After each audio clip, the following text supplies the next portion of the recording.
5:30? Yeah. 5:30? Yeah. I told him I talked to him.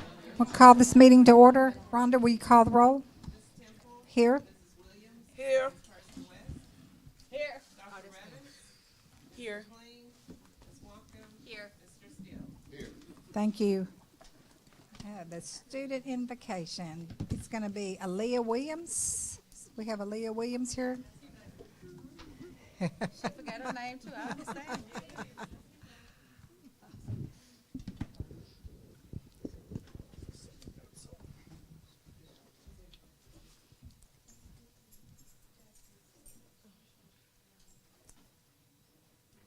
Y'all ready? Huh? I'm sorry. Yes. Okay. Dear God, thank you for letting us be here on this very day. We appreciate you that you let the superintendent, board members, teachers, and scholars be here to watch us be successful. We pray that you protect us to be successful on these oncoming years. In Jesus' name we pray. Amen. Amen. Thank you. You did very good. And let's see. For the Pledge of Allegiance, we have Jackson Marks.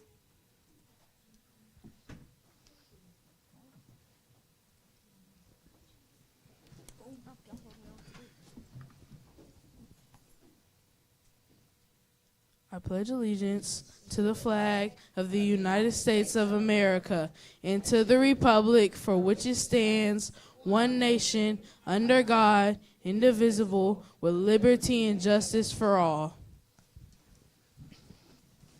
Thank you. Are your parents here? Do y'all want a picture? Would you like a picture You together? come stand in front so you all can get a photo. What about you, young lady? Is your mom here, sweetheart? Oh, okay. Well, you want a picture with her?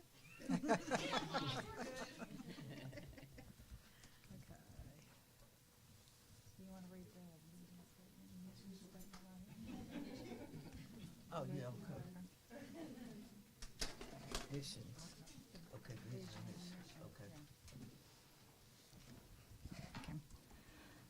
Okay. Ms. Williams, will you please read the vision and mission statement? Vision statement. Our community, our schools, where your future begins. Mission statement.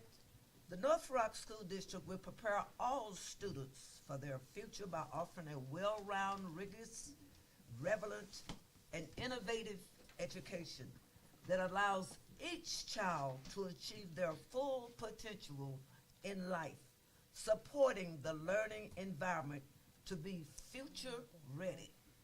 Thank you. Dr. Redis, do you mind reading the moral purpose? Sure. Our moral purpose. As a community, our moral purpose is that all children will achieve, have a quality teacher, have a high quality leader, and a supportive learning environment. We will not allow achievement gaps in the North Little Rock School District. Thank you. Ms. Walcom, will you read the North Little Rock graduate profile, please?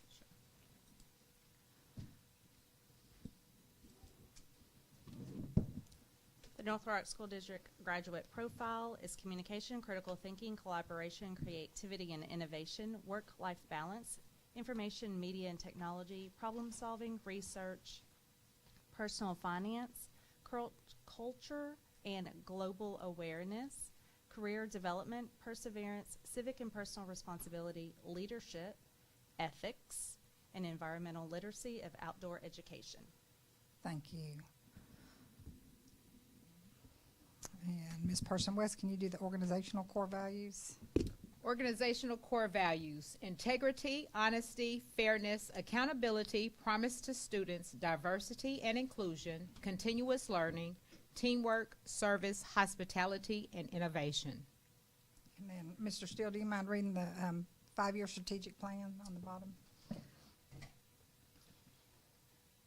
Rigorous, relevant, and innovative learning, safe, healthy, and supportive learning environments, organizational effectiveness, high-quality teachers, leaders, and staff. Engage, inform, and empower stakeholders. Thank you. Okay. Now on to recognition of people. Yes, ma'am.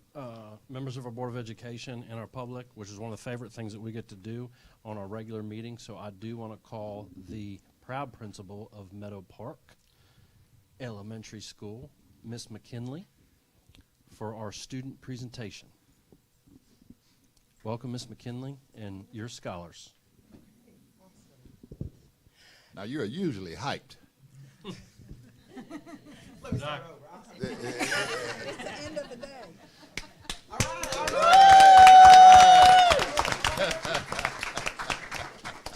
All right, I am super hyped, actually. I'm excited about tonight. I know you guys were probably expecting the drums to come through the doors or a choir singing or something like that, but we took a different approach tonight. We are opening our hearts and welcoming a new, it's not new to the district, but it's really a new thing at Meadow Park that we are embracing. We are wrapping our arms around inclusion teaching. Okay. Awesome. And we started it last year. We didn't have a really good year with it, just being completely honest and vulnerable, but we were fortunate enough. We have Ms. Hornbeck, who's come to our staff and has just really shown us the way. She's shown us the way. But anyway, I want to go ahead and get out of your way. I'm going to ask if the students will come on and come forward. We have my 5th grade math teacher, Mr. Gerald Baker, Mr. Teacher of the Year, Elementary. Come on up, please. All right. And Ms. Hornbeck, she is our inclusion teacher. Please come up. And then I have 6 or 7 or maybe 8 of my 5th grade math students. Will you please come on up? Okay. All right, everyone take a seat, take a seat.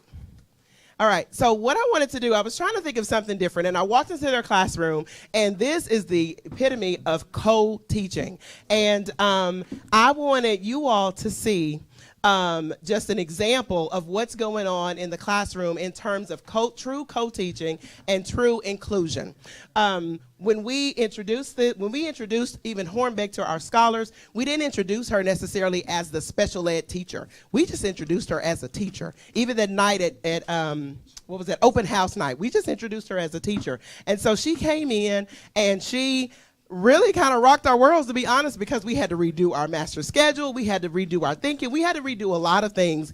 And but I do now see that it was all worth it, and I even see that we have a plan moving forward. Last year, I was really skeptical about inclusion, and even when I interviewed her, I was like, I'm not sold, I'm not on it, I'm not with it. My SPED teacher, their scores dropped, they plummeted, and I was really concerned. I wanted my SPED kiddos to be pulled out and given the attention and the minutes that they needed. But she has opened my mind to say, McKinley, we can do this. Let me come in and let me show you how we can do this. And so I wanted them to show you what they're showing me, and I am learning. So that's what we're doing tonight. And I'm going to turn it over to Ms. Hornbeck and Mr. Baker.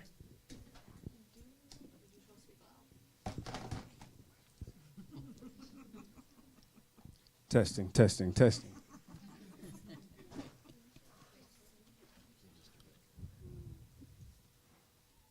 I can add and subtract. Fractions with unlike denominators. I said I can add and subtract. Fractions with different denominators. I said fractions with different denominators. Yeah, fractions with different denominators. And cut. So we've added fractions before this way. Typical day. Thank you so much. We've added fractions like these several times before, right, scholars? Yes. Add that on your board. Add it real fast. Let's see what you get.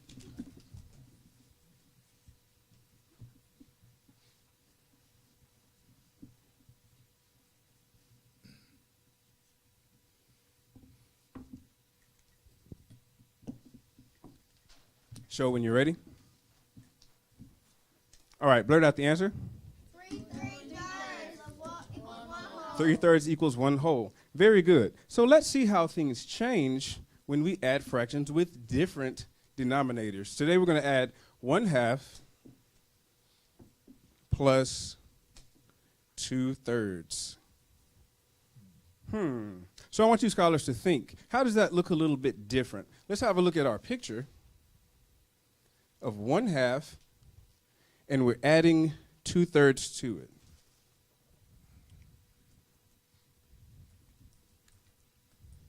What would be the problem with adding a fraction like this? I'll give you guys a moment to think. Why would that pose a problem? What could be the problem with that? Thumb on your chest if you'd like to answer. Did you take the time to think, sir? Okay. All right, would you say what the problem would be? You can speak into that microphone beside you if you like. The denominators are different. Okay. The denominators are different. Very good. How could that be a problem? Someone give me a little bit more details. That's an excellent start, sir. Give me some more details, Mr. Marks. Use your microphone, please. Well, it's a bit difficult because you can't. How are you supposed to add two different denominators with two different things? You can't do that. You have to do something to the denominators in order to make them the same. Very well said. And I think the word is equal parts. How can you add two fractions with different equal parts? What would the denominator be? Would it be 2? Would it be 3? Ms. Hornbeck, would you show us a way that we can draw a picture to add these with different denominators? And I'm going to have a seat. So there are two ways to solve. I know one way we've been learning is multiplying. But some of us are still struggling with multiplying. So that's okay. Let's go a visual way to learn. So right now we have, how do I know how to divide this? What does my bottom number tell me? How many, class? Total parts. Y'all got this. So it tells me there are 2 total parts. But my numerator tells me how many to shade. So it told me 1/2. Same with 2/3. Now I've got to say, how do I break this to make it into thirds? Which way am I going to draw my line? You got it? Yes. Thank you. So if I know I have to have this in 3 equal parts, how many lines am I going to draw? 2. Thank you. So if I know I draw my lines into, so how many total parts do I have now of all? Let's count together. You ready? 1, 2, 3, 4, 5, 6. So now I have 6 total parts. How many are shaded? 3. Thank you. Okay, let's go to this one. Now I have to make this into halves. How many lines am I going to draw to have 2 total parts? 1. Thank you. So let's count how many total parts there are. You ready? 1, 2, 3, 4, 5, 6. Good job. How many are shaded? Let's count together. 1, 2, 3, 4. Now do they have the same bottom number or denominator? Yes. Can we add them now? Okay, yes. Let's add them. 3, 6 plus 4, 6. What is my answer? Raise your hand. Austin. It is 7. Good. 7, 6. Is there another way we could solve? We can. There is another way. Thank you, Vanna. All right, let's have a look at, let's use some multiplication. So Ms. Hornbeck did a wonderful job showing us how we can use a picture to solve these problems. Now let's talk about how we can do this numerically using multiplication. When you've got 1/2 plus 2/3, notice that where this was in 2 equal parts, she increased it by 3 in each box, also known as multiplying by 3. And for this one that was cut into thirds, she increased it by 2 in each box, also known as multiplying by 2. So if I were to multiply this fraction, this whole entire fraction, numerator and denominator, by 3, and this whole entire fraction by 2, I can make new equivalent fractions just like Ms. Hornbeck did. So we've got 3 times 1, class. 3. 3 times 2. 6. 2 times 2. 4. 3 times 2. 6. Excuse my 4. 3 times 2. 6. Very well said. 3 plus 4. 7.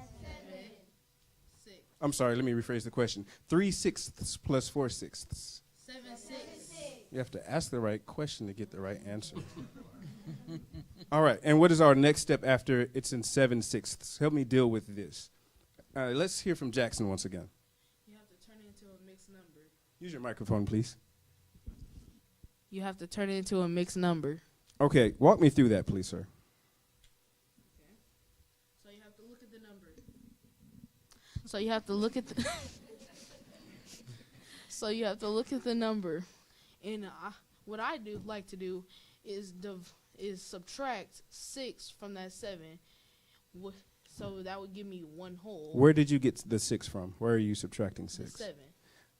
Okay, you're saying that, this is, you're thinking about a number bond. You realize that you've got 6 sixths in there. Continue. And then I just realized that if you subtract it right, that there's going to be 1/6 left. Plus 1/6. All right, wrap it up. So 6/6 is equivalent to 1 whole. So that's how I automatically know that it's 1 and 1/6. Give him snaps, please. Give him snaps. All right. Did you guys like that? Thumbs up, medium thumbs, or down? Where are we? Thumbs up if you understand it. You can teach another friend. Thumbs in the middle. I understand it, but I still need support. Thumbs down if we have no clue where to start and you need to be pulled. All right. Looks like we're doing good. Let's practice one of those together. Let's add 1/2 and 2/5 plus 2/5. So you can use the picture method if you like, or you can use the multiplication method. You can use whichever strategy you prefer.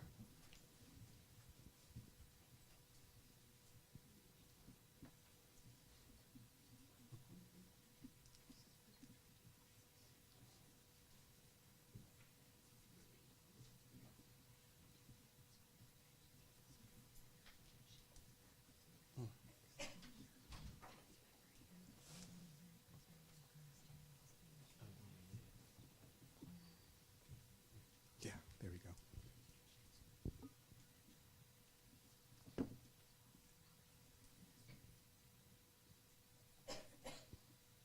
All right, let's get eyes on me in 1, 2, 3. Very good, very good. I didn't want you guys to get all the way finished. I just wanted you guys to think about it so that you can talk to me about what you did and how you think this should be solved. Someone tell me first steps. Mr. Austin, please grab that microphone. Tell me what you think should be first steps. It's fine. Keep the gum. It's fine.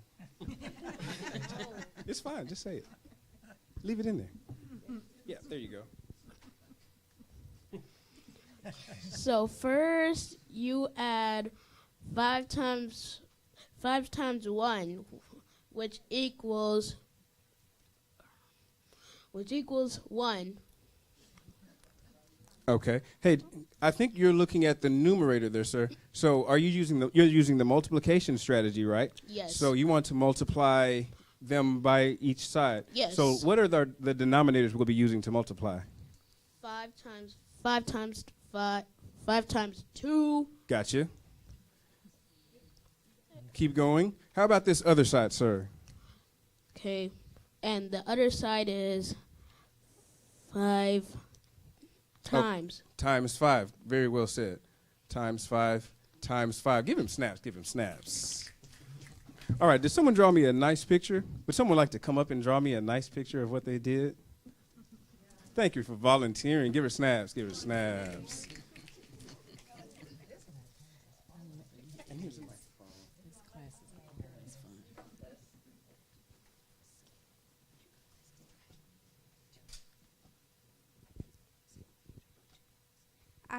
I drew 2 boxes because you couldn't get.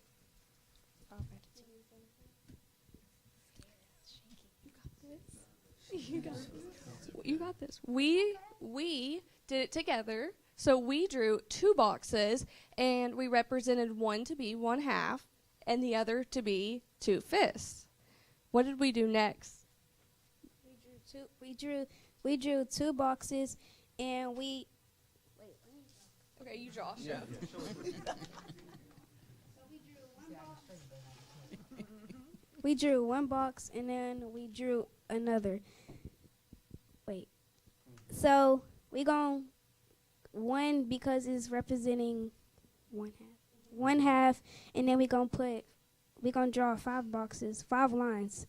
1, 2, 3, 1, 2, 3, 4, 5. And then we gonna shade in. Wait, we gonna shade in 1 over here, and then we gonna shade in 2. Oh my bad. 1, 1, 2. Wait. Very good, very good.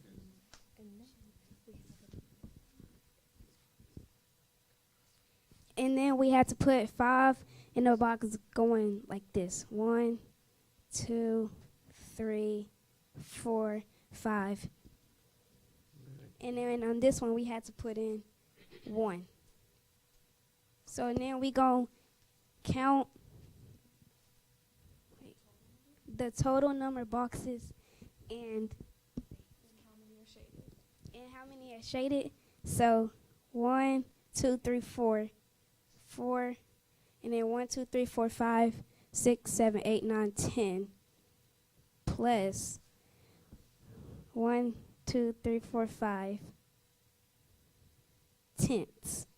So and then we add that 4 plus 5 equals 9, and the same denominator is the same, and you get 10, which is 19.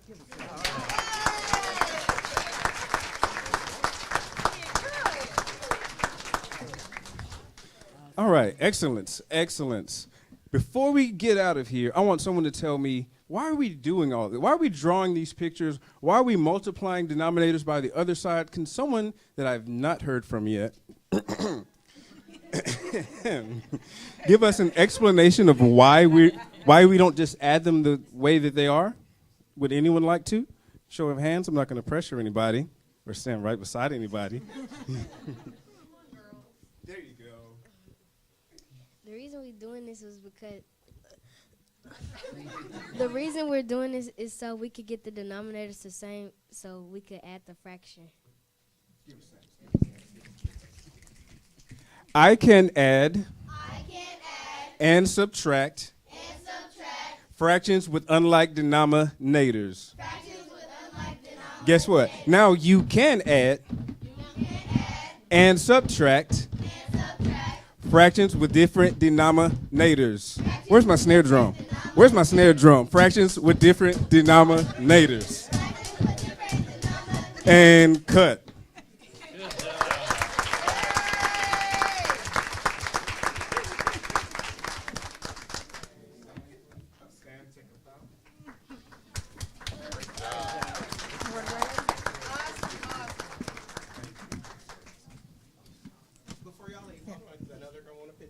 Thank you all so much. They were a little nervous, but I do just want to say thank y'all so much for coming. Thank you to the parents and all of that. And guys, this was not a show. Well, let me just say, but I'm going to let Wood kind of end it for us as we're getting our things together. Yeah, if there's one thing that I really would love all of you to know is that this is not an act. This is the way Mr. Baker's and Miss Hornbeck's class sounds every day, complete with the snare drum and the snapping and the yes sir and the yes ma'am and all of that and the nudging and all that. Anytime we go into his classroom to do an observation, this is what we hear.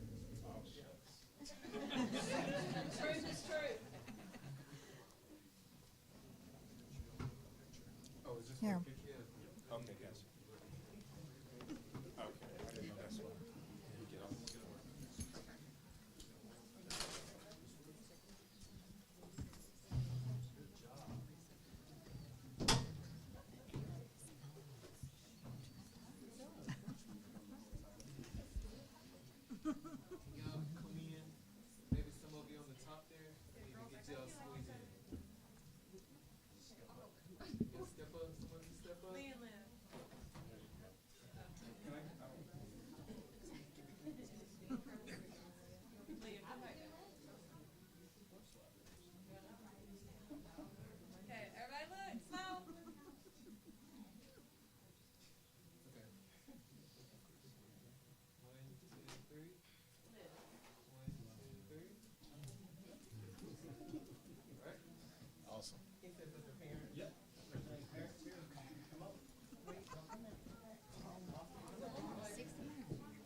Just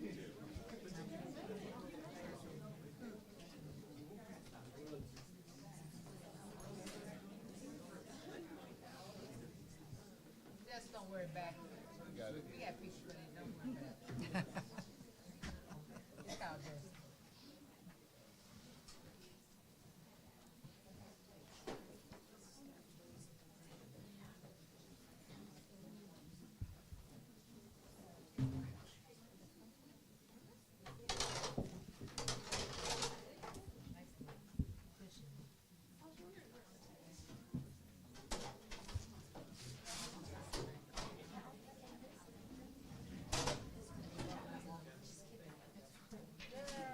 Let's get those.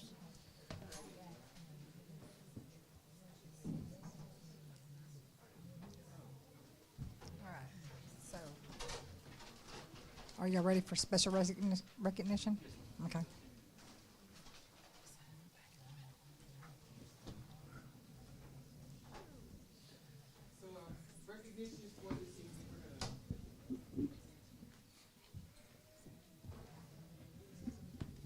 Mic check. Okay.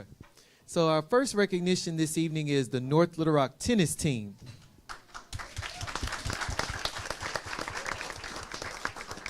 Our tennis team made a lot of noise throughout the season and in the postseason. We even hosted the 6A conference tournament, state tournament, and the overall tournament. Evan Randall and Caroline Jones are the 6A Central champions. Georgia King, a freshman, is the 6A Central runner-up after an amazing back-and-forth final match with Caroline. North Little Rock is the reigning 6A Girls Central Conference champion. Caroline Jones is the Class 6A Girls Singles champion and also the overall Girls Single champion. She won the state title 34 years after her mom's last win.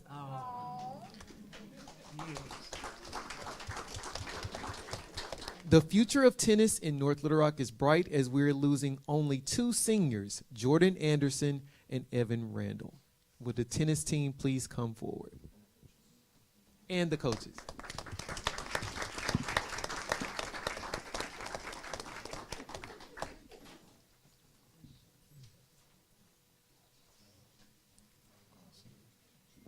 And I forgot to mention, Mr. Clutcher, their first-year coach, is Conference 6A Coach of the Year. Okay, congratulations. Some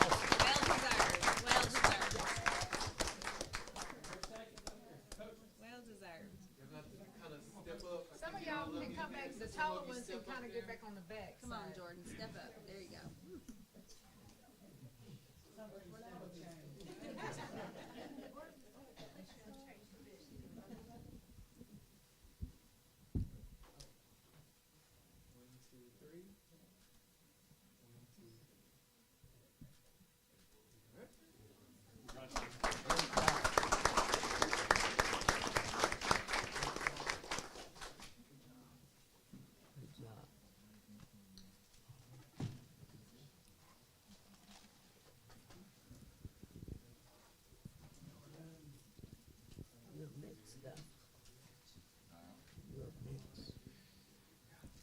The Wildcat Foundation is a nonprofit organization which formed in 2006 to support teachers and students at North Little Rock High School by providing financial and operational support. Since the organization began, it has given more than $666,000 to the school to support academic programs, athletics, and various activities that occur on the school campus.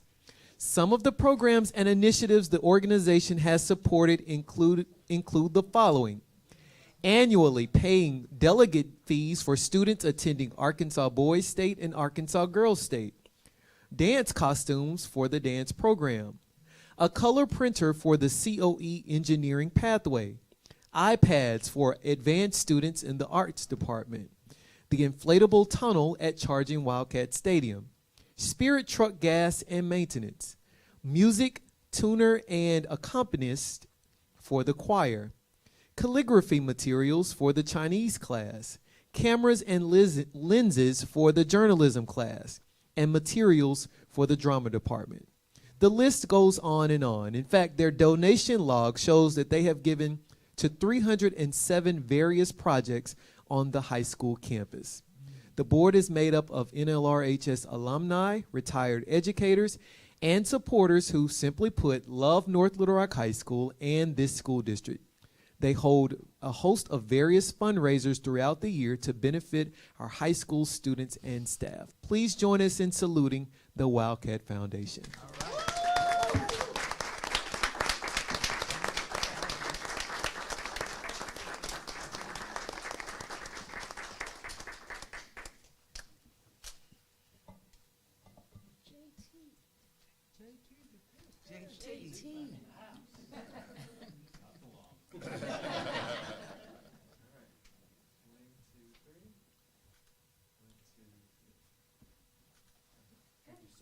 Now you all gonna get a.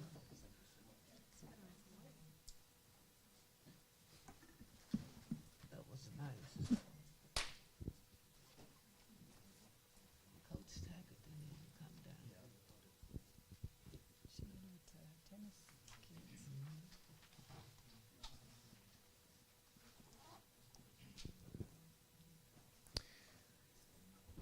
Our recipient of this month's Superintendent Honor Roll is Ms. Jada Jones-Toney, who is the Career Academy Coach at North Little Rock High School. She was nominated to receive this award from the principal of North Little Rock High School, Dr. Nadia St. Louis.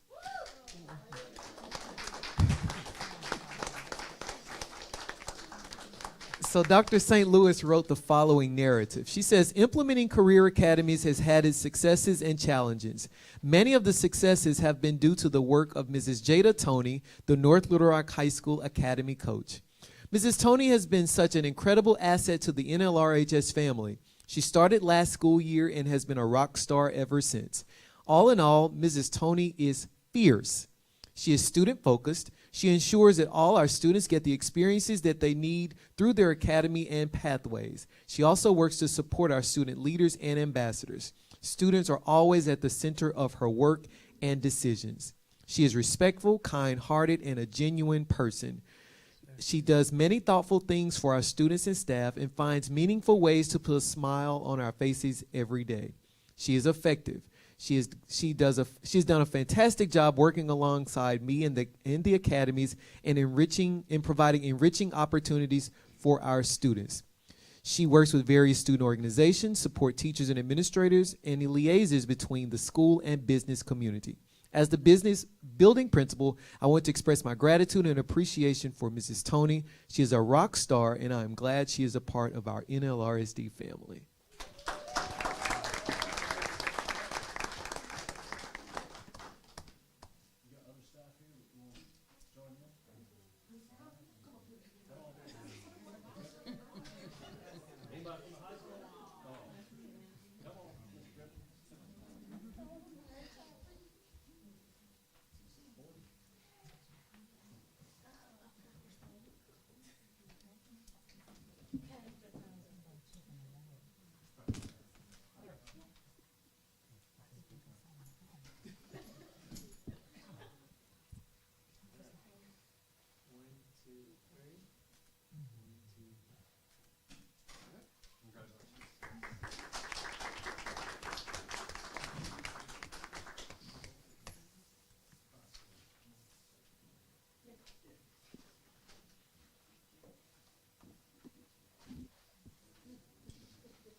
Good evening to our board president, Dr. Paluski, our North Little Rock family. Happy Parent Engagement Month. Y'all can give it up for parents. Y'all just, thank you.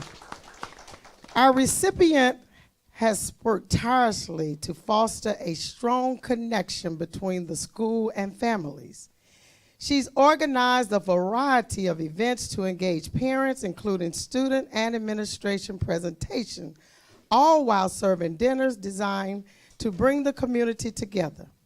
Under her leadership, middle school dances have been successfully brought back, and she has made it a priority to celebrate national observances, as well as ensuring all faculty and staff feel appreciated with monthly recognitions. In addition, to her efforts to enhance school spirit, our recipient has played a key role in organizing literacy nights, showcasing the diverse talents of our students in choir, art, music, and English. Her unwavering dedication and enriching the educational experience for both students and teachers alike is truly exemplary, and she is a tremendous asset to the North Little Rock community. Our recipient is deeply committed to making PTA-sponsored events accessible to all students. She works tirelessly to ensure that every student, often going above and beyond, to raise the necessary funds to make sure no one is left out. Our recipient actively participates in district-wide events to connect the parents and build community support. Through her selfless service, our recipient has made a huge impact on both the students and families of North Little Rock. Her passion for creating a positive and inclusive school environment is truly inspiring, and she is more than deserving of this honor. Our recipient is a proud 1996 graduate of North Little Rock High School, and she is committed to the success of the North Little Rock School District. Help me salute our November Parent North Star, Natalie George, submitted by Amy Friedman.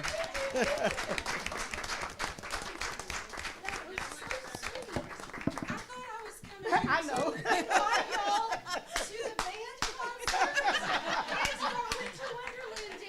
We know it.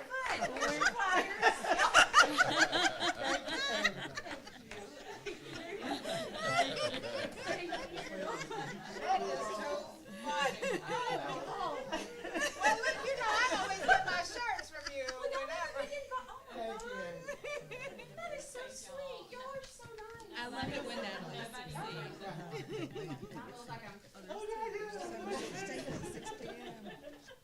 Sorry. Thank you so much.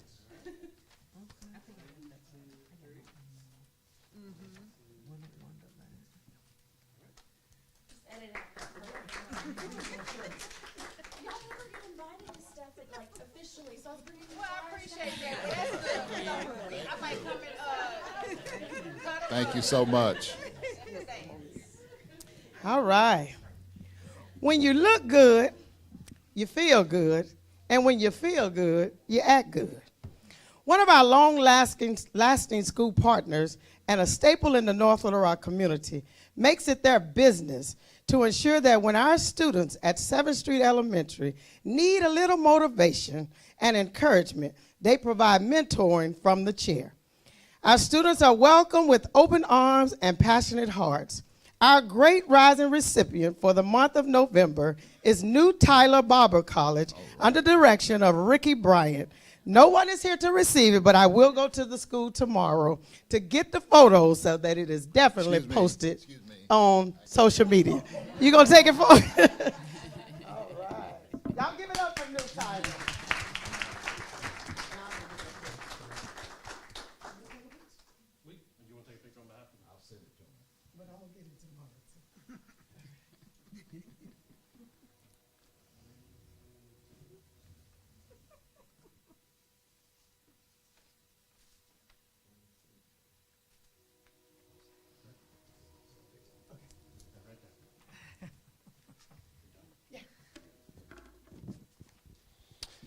Ladies and gentlemen, members of our board, we have a extremely special, extra special recognition for Senator and now Representative-elect again, Mr. Tracy Steele, for his dedication and his service to the North Little Rock School District, and I believe served 2 terms on the school board, 8 years, I think, total, 9, 8, something like that, and has been a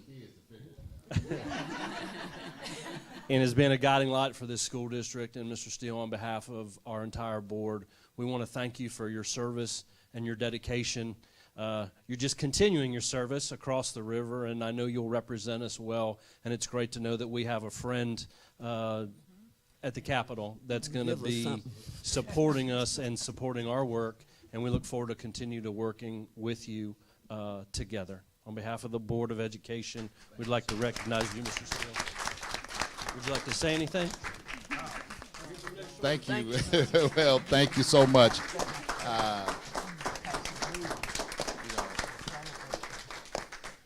Just serving is honor enough. And I have really enjoyed serving on this board because you have an opportunity to impact children. The presentation earlier was just wonderful. That's what it's all about. So I thank you all for your work and your leadership and your service. And I'm still learning, and hopefully I can take some of what I learned over to the Capitol and help this district continue to succeed. I learned today that I can no longer snap my finger. If you don't use it, you know. But thank you so much. It has been a joy. Still a few more days, and I'm going to work up until the last day trying to do whatever I can to help this district. I would have one request, Mr. Superintendent, is that when we take the picture, I'd like for Ms. Williams, if you could come down and take a picture. I would not have ever been on the school district board, maybe not even a representative or a senator, if this lady hadn't snatched me aside when I was very young. Crystal, you know all about that. When I was very young and said, look, you better straighten up and act right. Thank you so much. I love you and I appreciate you.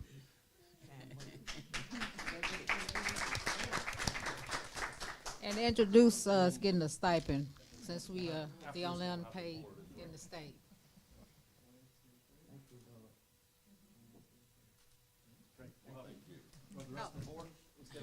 He probably like,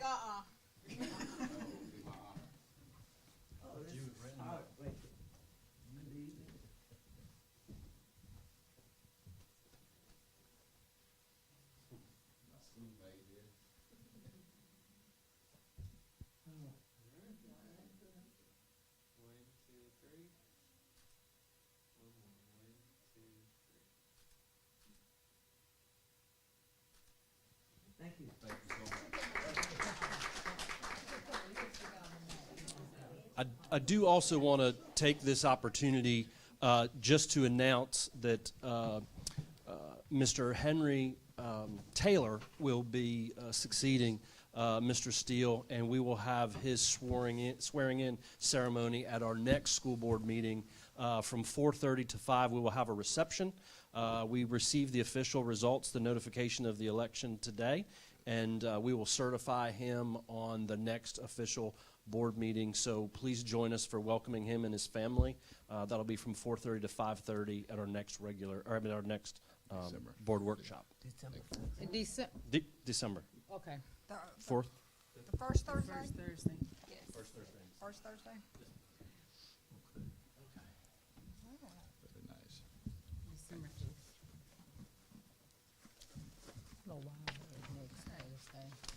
So, we're on to executive closed session. The executive closed session per North Little Rock School District Policy 1.14A, stating that private or closed discussions by the board may occur as part of a regular or special board meeting.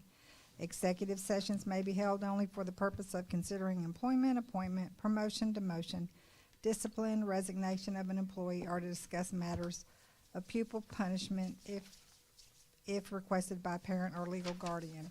No resolution, agreement, or motion considered in executive session shall be legally binding unless the board reconvenes in a public session and presents the item for the vote of membership. Additionally, Arkansas Code Title 25, Chapter 19, Section 106(2)C states that the purpose for executive session must be announced. So please join me in executive session to discuss the following matters: employment, appointment, promotion, demotion, discipline, and resignation of an employee.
Okay, here we go.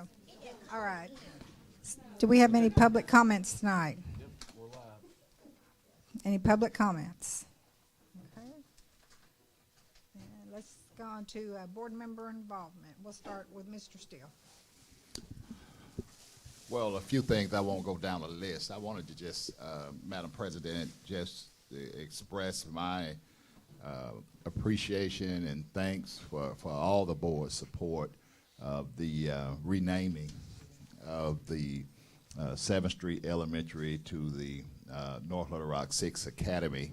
It's going to take me a while to get the whole name, but I'm going to get there.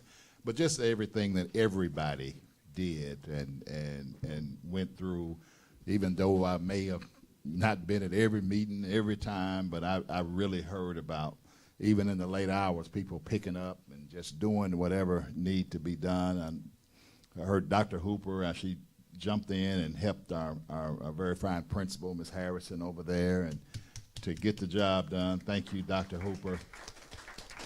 And just everybody, and especially Mr. Superintendent, you for continuing to push forward with this. You know, a lot of people talk about doing things.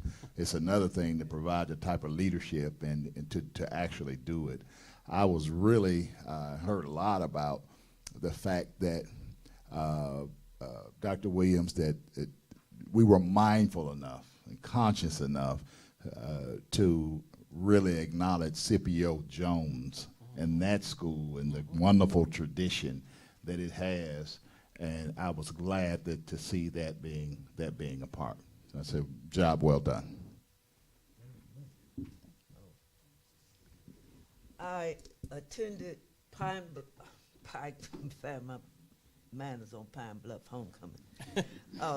I attended Pikeview Luncheon, Glenview Fall Festival, the North Rock Middle School when Dr. Paluski was introducing the millage. I celebrated the renaming of the Agenta Academy for Miss Benson and Miss Adams, and also Glenview went to read. Retired teachers were reading at all the elementary schools, so I chose Glenview. And then the 7th Street celebration. Thank you for all of your hard work at the last minute and doing what you needed to do. It turned out fabulous. Those 3 men were just full. And we certainly thank you for that, for all you did. And also I celebrated with the tennis team at the high school, where they were very complimentary of Dr. St. Louis and the athletic director, Mr. How do you pronounce his name? Coach Malone. Uh-huh. They were so supportive of the tennis team, and also the young coach from the middle school. Yes. That was supported. And again, thank you again to Miss Jones, Judge Jones, and Miss Tackett. And Miss Tackett is retired, but she says she's enjoying doing all the volunteer work. And that's all, Madam President. All right. Person West. Well, I had a chance to tour Old Main. Tour Old Main as far as now reorganizing the millage. And it just kind of reminiscing about when my children were students there, and I had an opportunity to see a flyer for a old Christmas the Christmas concert that was still on the bulletin board up there. So I sent that to Ms. Gosser, and I sent that to my daughter. And so it was good to kind of go back and reminisce about that. She made sure I had take a picture of Mr. Noble's old room. And it was just some good times just being in that building, just reminiscing about that. Let's see here. We had our superintendent board luncheon. I just kind of have to go when I can to Glenview yesterday. That was a lot of fun. I got to see my little friend Marley. Then we had, of course, everybody had a chance, or most of us had a chance to experience 7th Street, and I took some great photos. My uncles one was on each side by my name because they said, my Uncle Gerald said that meant the world to him, that he was able to see that in person. So I have pictures of them up here on the side, one on each side. Of course, my Uncle Gary, he's, you know, he just loves Dr. P. I can't say his name, but I know it's Dr. P. So it was just a great experience, and I was just listening to them in the limo. I rode in the front because I didn't want to be there in the back. I was going to let him have that moment. But I heard him say, oh, wow, they have the football team and everybody's out there cheering. The last time we came through here like this, they wasn't cheering for us. And I just felt like, wow, you know. And he said, boy, this is a whole different day. Like, this is amazing. Like, we're actually getting claps today. And he was like, it's still kind of just odd feeling, but it's really, really, you know, it's full, you know. So he enjoyed it, and I was glad that he was, a part of it, and still alive and in good shape to still see and be a part of it. He still plays softball, and he's good at it. And he's, he always said, I think I might move back to North Little Rock. It might be safe now. And I said, yeah, come on back from California if you want to. But he had a really good time. Him and his daughter came, and then his grandkids from Texas. So they all came, and it was just a good time and a good experience for our family. So I definitely appreciate my fellow board members for that. And he thought that he was like a real celebrity because he said all the news stations interviewed me. So and so I think that's all I have. We went to the Amboy Neighborhood Association to talk about the millage information. And I didn't get it. We had a board meeting the day of Amboy's Fall Festival, but I had them to get me a wish list of what they would like for their fall festival, and I had a real good friend that was able to buy that whole list for me. So they would have new stuff for their fall festival, and then let's see, I got a popcorn machine to 7th Street for their fall festival, and then let's see here. Oh, and after the renaming ceremony, I ended up going back to 7th Street because I had my friend that I just love so much, Miss Little Timothy, that's in the 2nd grade, that said he wants to be a teacher. I told him one book, but I ended up walking out there buying 3 books at the book fair. I said, okay, you got me there, buddy. And then I sat in the office and I read one book to him, and so he told me that he thanked me so much for his new books, and he's so excited. So Timothy is doing well. Come to find out, I didn't realize this was one of the families that my church adopted after the explosion.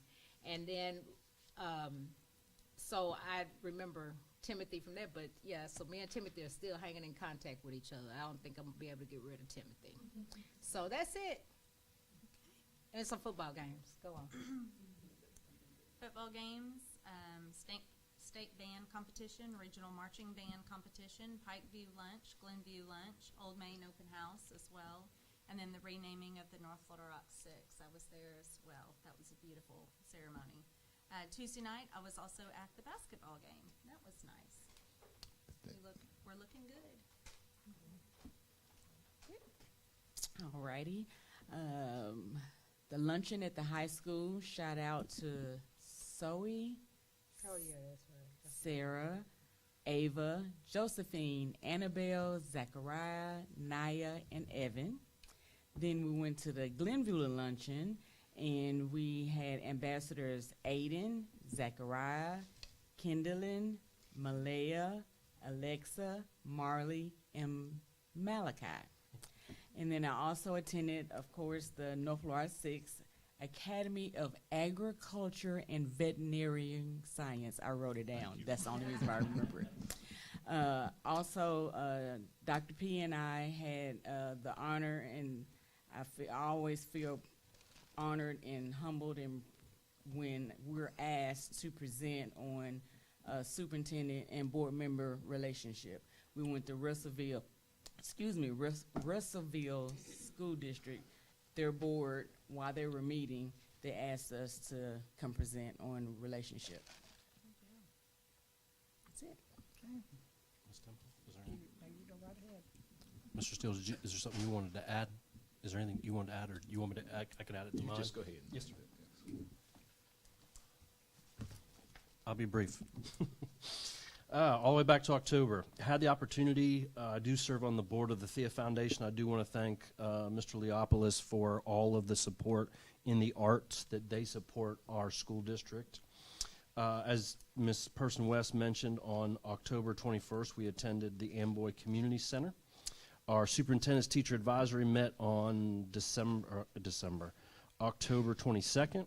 As Ms. Williams mentioned, we were there together at the middle school PTA on October the 22nd. We had our luncheon at Pikeview on the 23rd. Also attended the Old Main tour on the 24th. We had a unique opportunity as an executive leadership team. Dr. St. Louis invited us to the high school, and we had an opportunity as an executive team to learn more about career academies and the great work that they're doing. That was awesome. Mr. Luke King and I went to 8th Street Baptist Church and talked about the millage on the 30th. Want to thank Ms. Person West for bringing us the Rock Region Metro Partnership. We just met with them and Pulaski Tech. And what we're trying to do is, we know that often opportunities for kids are barriers, that transportation can be a barrier. So we're trying to provide an opportunity between us and Pulaski Tech where we can get our kids there during the day to be taking some college classes or vice versa. Attended the Chamber Luncheon on November the 1st to speak about the millage. Also, we were honored that on November the 7th, a group from the Chamber of Fort Wayne, Indiana, visited North Little Rock High School to learn about the career academies. That was great. Dr. Redis mentioned the honor to train the Russellville School Board. We're very honored about that. Teacher advisory on November the 12th. Also, as Ms. Tony was here today, as well as Dr. St. Louis, had the opportunity to attend the NLR Career Expo. All the 9th graders in Central Arkansas that are participating in career academies get to go to the convention center, and that was the day where they get hands-on experience of a variety of careers that are right here locally. So glad to be a part of that. Superintendent's student advisory, Mr. Barnes got that kicked off for us. Want to appreciate that. The luncheon that we all did at North Little Rock High School, and kudos again to the board, this community, the 7th Street Community Advisory Board that was very influential. Our staff here, Ms. Barker was instrumental in that. Mr. Barnes was instrumental in that behind the scenes. Ms. Macon was behind the scenes in that. Dr. Lightfoot, Dr. Hooper, there was an entire team, and we want to appreciate that. And more so of our community embracing the change. That is an honor. And when you, as a community, make a significant change in a community, because right is right and wrong is wrong all day long, and we did a right thing, and we got it right. And we're honored about that. And then our Glenview luncheon that we had just the other day. All right, thank you. I guess we're ready for the licensed personnel policy. The legislative update. Oh, legislative update. Okay, do you have Yeah, be very brief, yes. After Okay. the last few days, certainly after today, it brings me to the mind of Dr. Martin Luther King Jr., who said, we have some difficult days ahead.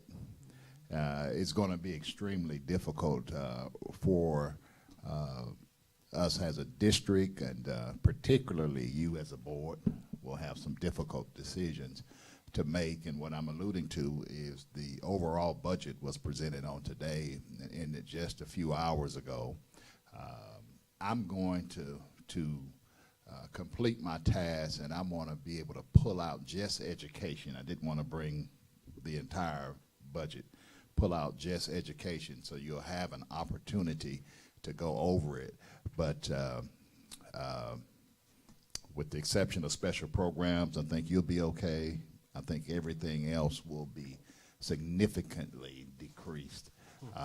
$90 million is going to be not only appropriated, but approved. You remember I talked to you all about the difference in appropriation and approval. $90 million will be approved, no other way to say it, but toward vouchers. So that's the anticipation that they will need. But another $90 million is being appropriated, but not approved at this point, just in case they go over the $90 million piece. So it's going to really be critically important that we continue to make wise decisions, which we have done, and work together and focus a whole lot more on what we absolutely need. The district will be fine. I think you'll continue to go on and flourish, but it's going to be difficult. I appreciate you keeping us updated. Thank you. That concludes my report. I have a quick question. When you say they pulled 90 aside for vouchers, if you add that 90 to the overall budget, is the budget the same, increased, or decreased? That question was certainly asked. Thank you. Representative Wooten asked that several, and we were told that it will not impact the budget at this time, the overall budget that exists currently. But if students choose to leave, which, as you know, next school year, you don't have to have a reason. There's no limit how many can leave. Does not have to go through a particular process like we do today. That was for the first 3 years. Now it's pretty much wide open. It will impact us if we lose students. The overall budget at this point has not been changed. I do have one question now. We'll talk about this, and we can stop after this. Mr. Steele, how much is in surplus right now in the Arkansas government? That, if I remember correctly, there was some significant savings in these past couple of years, and I know there's multiple years. We've done very well fiscally in the state of Arkansas. It is a tremendous surplus. Some of the surplus went with the tax cuts that come straight out of the surplus, and some has been spent. But we're if we run into roadblocks, we're very comfortable, and I can say that because Tennessee, there's some other states around us that are not nearly as comfortable and have the type of safety net that we have. So Arkansas is doing very well in that respect. But I'll get you a number on that. Thank you, Mr. Steele. Sorry about trying to skip that. Licensed personnel, I think.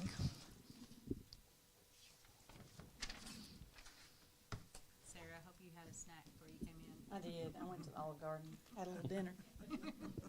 Don't mean to rub that in y'all's. Ouch. Is it on? Oh, okay. Yes. Good evening, everyone. I want to update you on our October minutes. I know Ms. Barksdale was here, and I apologize we didn't have our September minutes, but they're both attached to your agendas tonight. We have been working hard on calendar that is minute-based, and we have come to a agreement with the classified personnel, and we presented a calendar survey with 2 options to the staff on this Monday this week, and and everyone has until tomorrow at noon to vote on that. And so that minute-based option we figured out a savings of about just 2 days. There are districts that are taking as many as 10 days off of their calendar.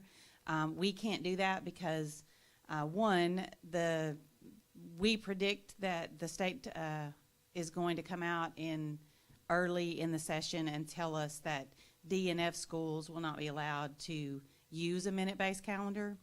And so we may have to, even though we vote on it, we may have to go back and, depending on the legislative session, and change it back to a traditional calendar. So that could be coming down the pike, but we'll go ahead and ask the board to approve once we get the full results in as of Friday. So it'll be at the next board meeting.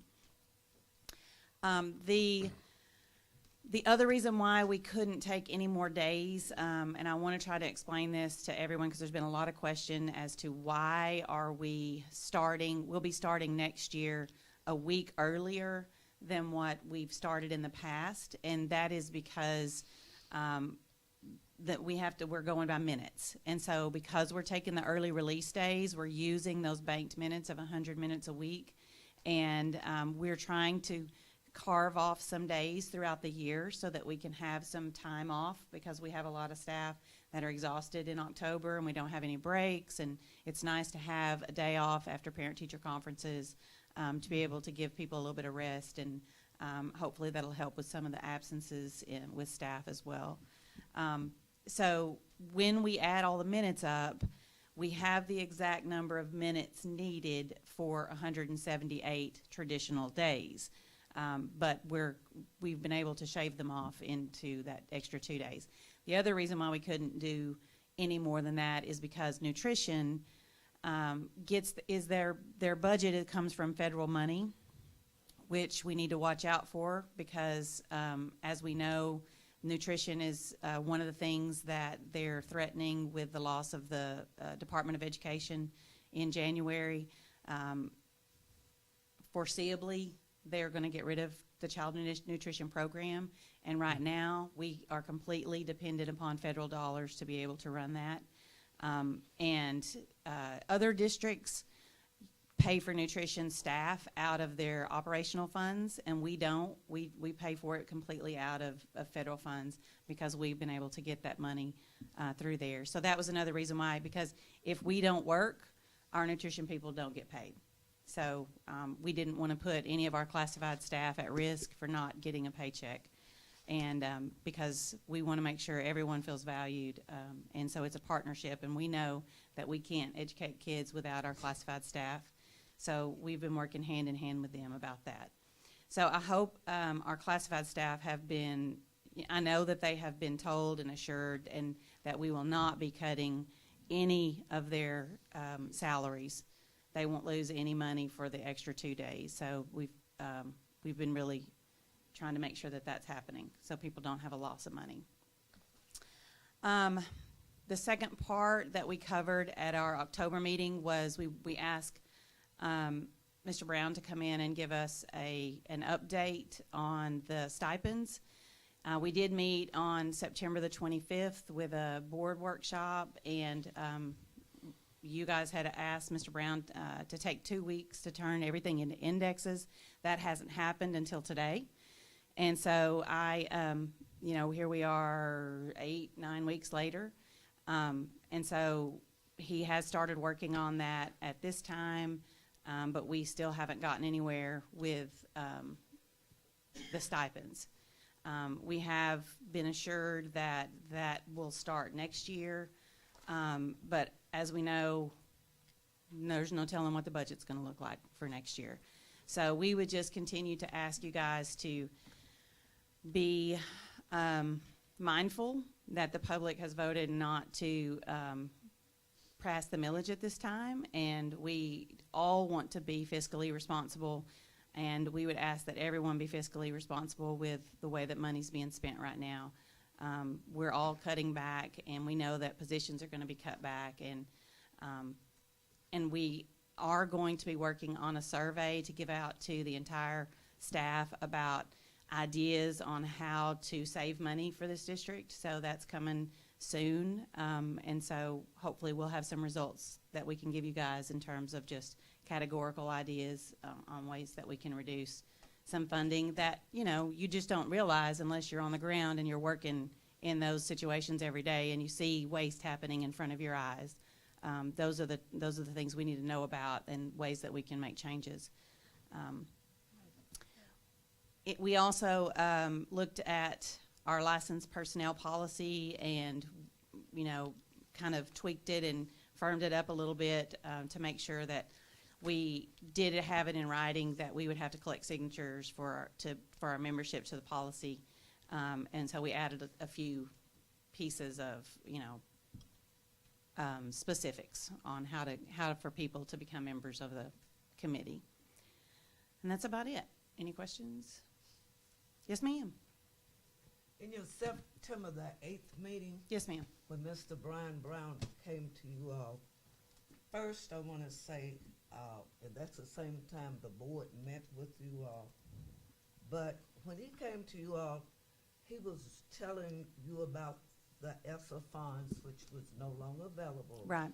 And that was the $1 million that the, again, whatever that they don't do, we have to absorb that.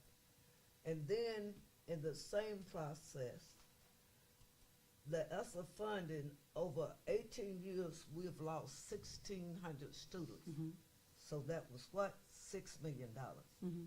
So in the process, I guess what I'm saying, then we dropped, our fundings dropped with the children not signing up for free lunches. And hopefully, as Mr. Brown told you in this presentation he gave you all, that once we qualify for SNAP, perhaps we could get some funding back. And the reason I'm reiterating this, because down here you said, you asked, very good question, you said, well, since we're at this point, are we closing buildings, moving staff around, and we are losing students? But Jacob really didn't answer your question, but the reason he couldn't, he simply said students at the secondary level. But you were asking him about the staff and the closing of the buildings, but really, he couldn't answer that because we as a board, we have not met yet about this. And what does it mean? And you had another very good question, Ms. Sarah. You said, what does this all mean for the North Rock School District? Using a step salary and how to save money on the calendar.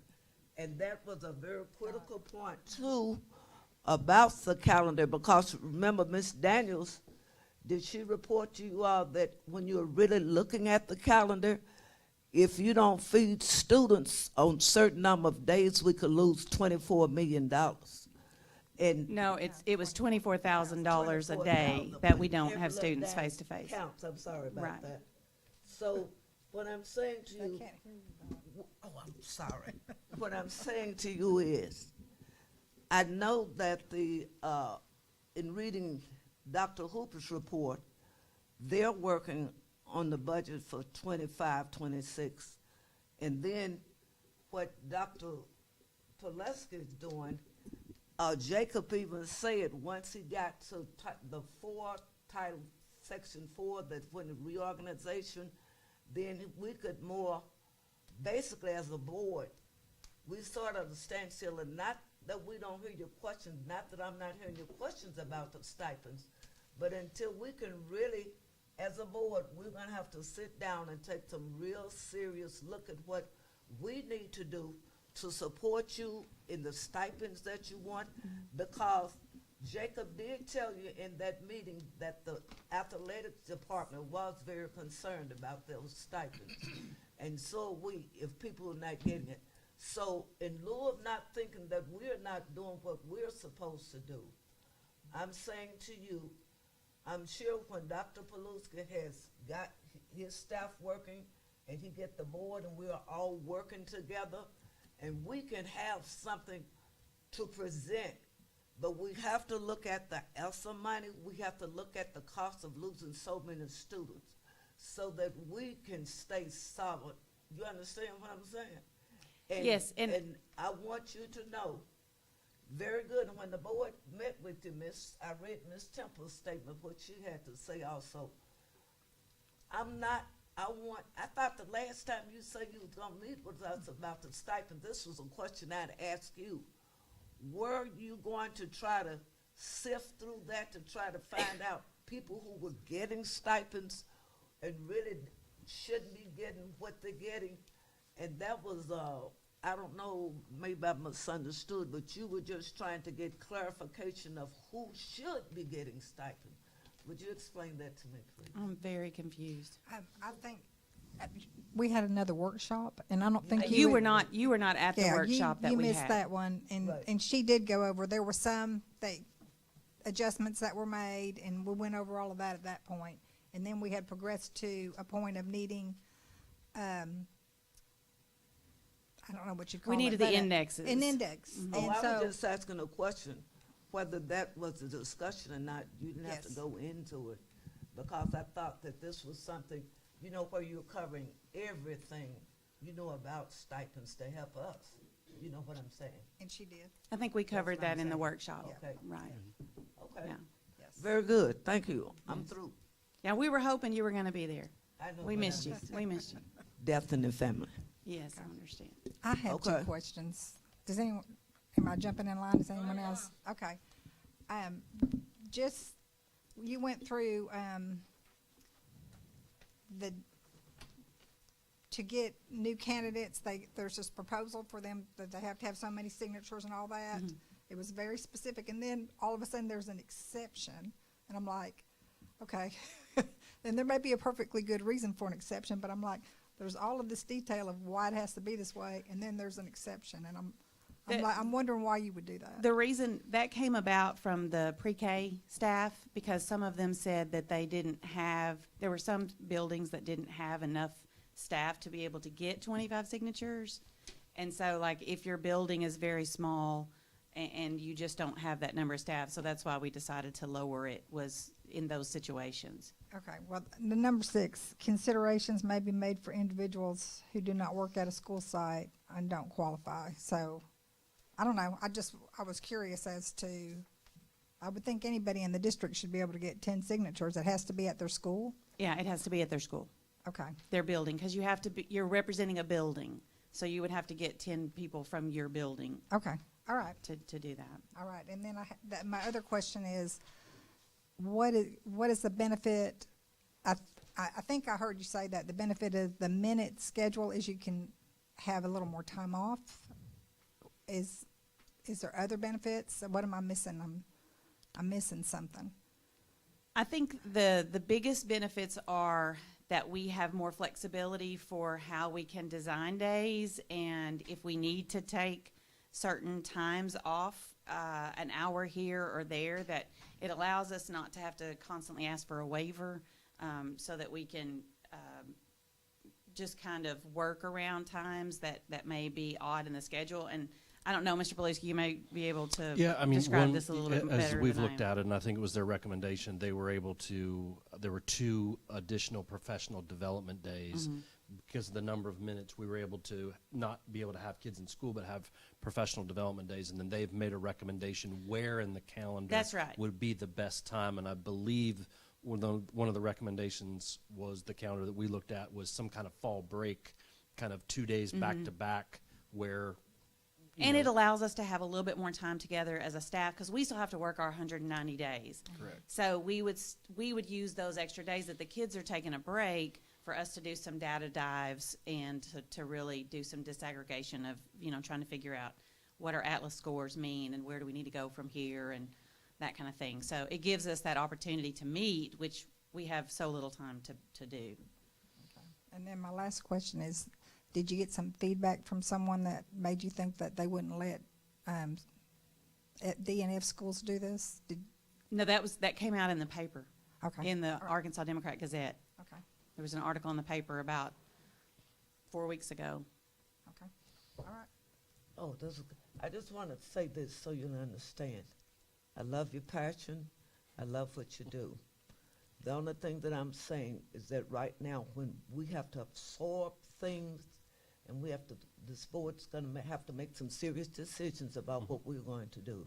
So it's not that we're not focused on that, but Dr. Palouse is going to inform us well what his plans are and what he hopes this board can do. Because right now, people's jobs were a part of ESSA, and so we had to absorb those jobs in our statement. And I hope you two also understand that I have to represent all the staff that work here and some of the frustrations that they have. And so, I have to be able to voice that to you as well. I told you, but Yeah. congratulations on your appointment. Okay? All right. Yeah. Thank you. Thank you. I do just want to add, Ms. Williams and the board, just when you're talking about the budget, just kind of where we are. So what we've been working on as an executive team, each of the central office departments, what I've asked them to do, we have that. They've got to justify every single position which is in their departments. That's kind of been step one. The second step is we're working, I believe it's going to be that week that we come back. There's a school budgeting process. There is a budget process that we've got in place for schools and to be able to look at their staffing as well.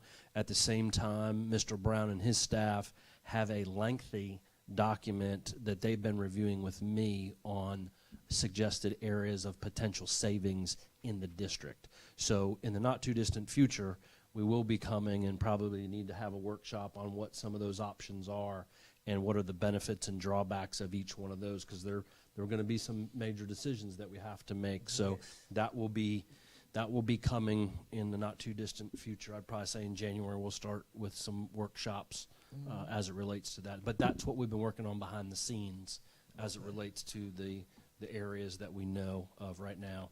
And that's not including the news that Mr. Steele just shared about the $90 million and what impact that will have on us going forward in the following year. But just a quick update. Okay. All right. And classified personnel policy committee.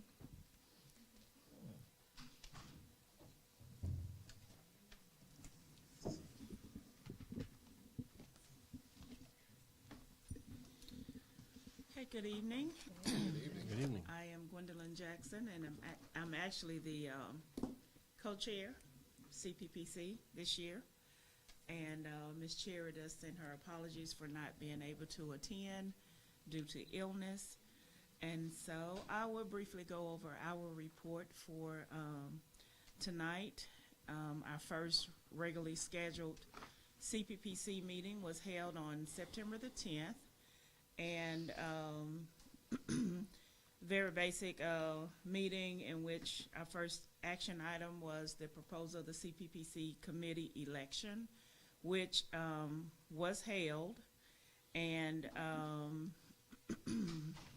from that meeting, we had 3 vacant positions.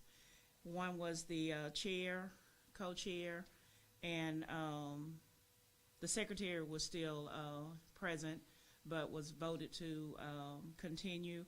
And so Ms. Cherry was nominated as the chair, which was second, and I was nominated as the co-chair, and that passed as well. And again, this is from our September 10th. And our second CPPC meeting, which was October the 8th, actually that was when that vote carried. We were presented with the 25-26 school calendar as well, and there was much discussion regarding that calendar, because personally I do not understand the minute calendar, so there were a lot of questions regarding it. And I just wondered, what was wrong with our traditional calendar? What was the pros and cons, advantages, disadvantages of moving from one to the other?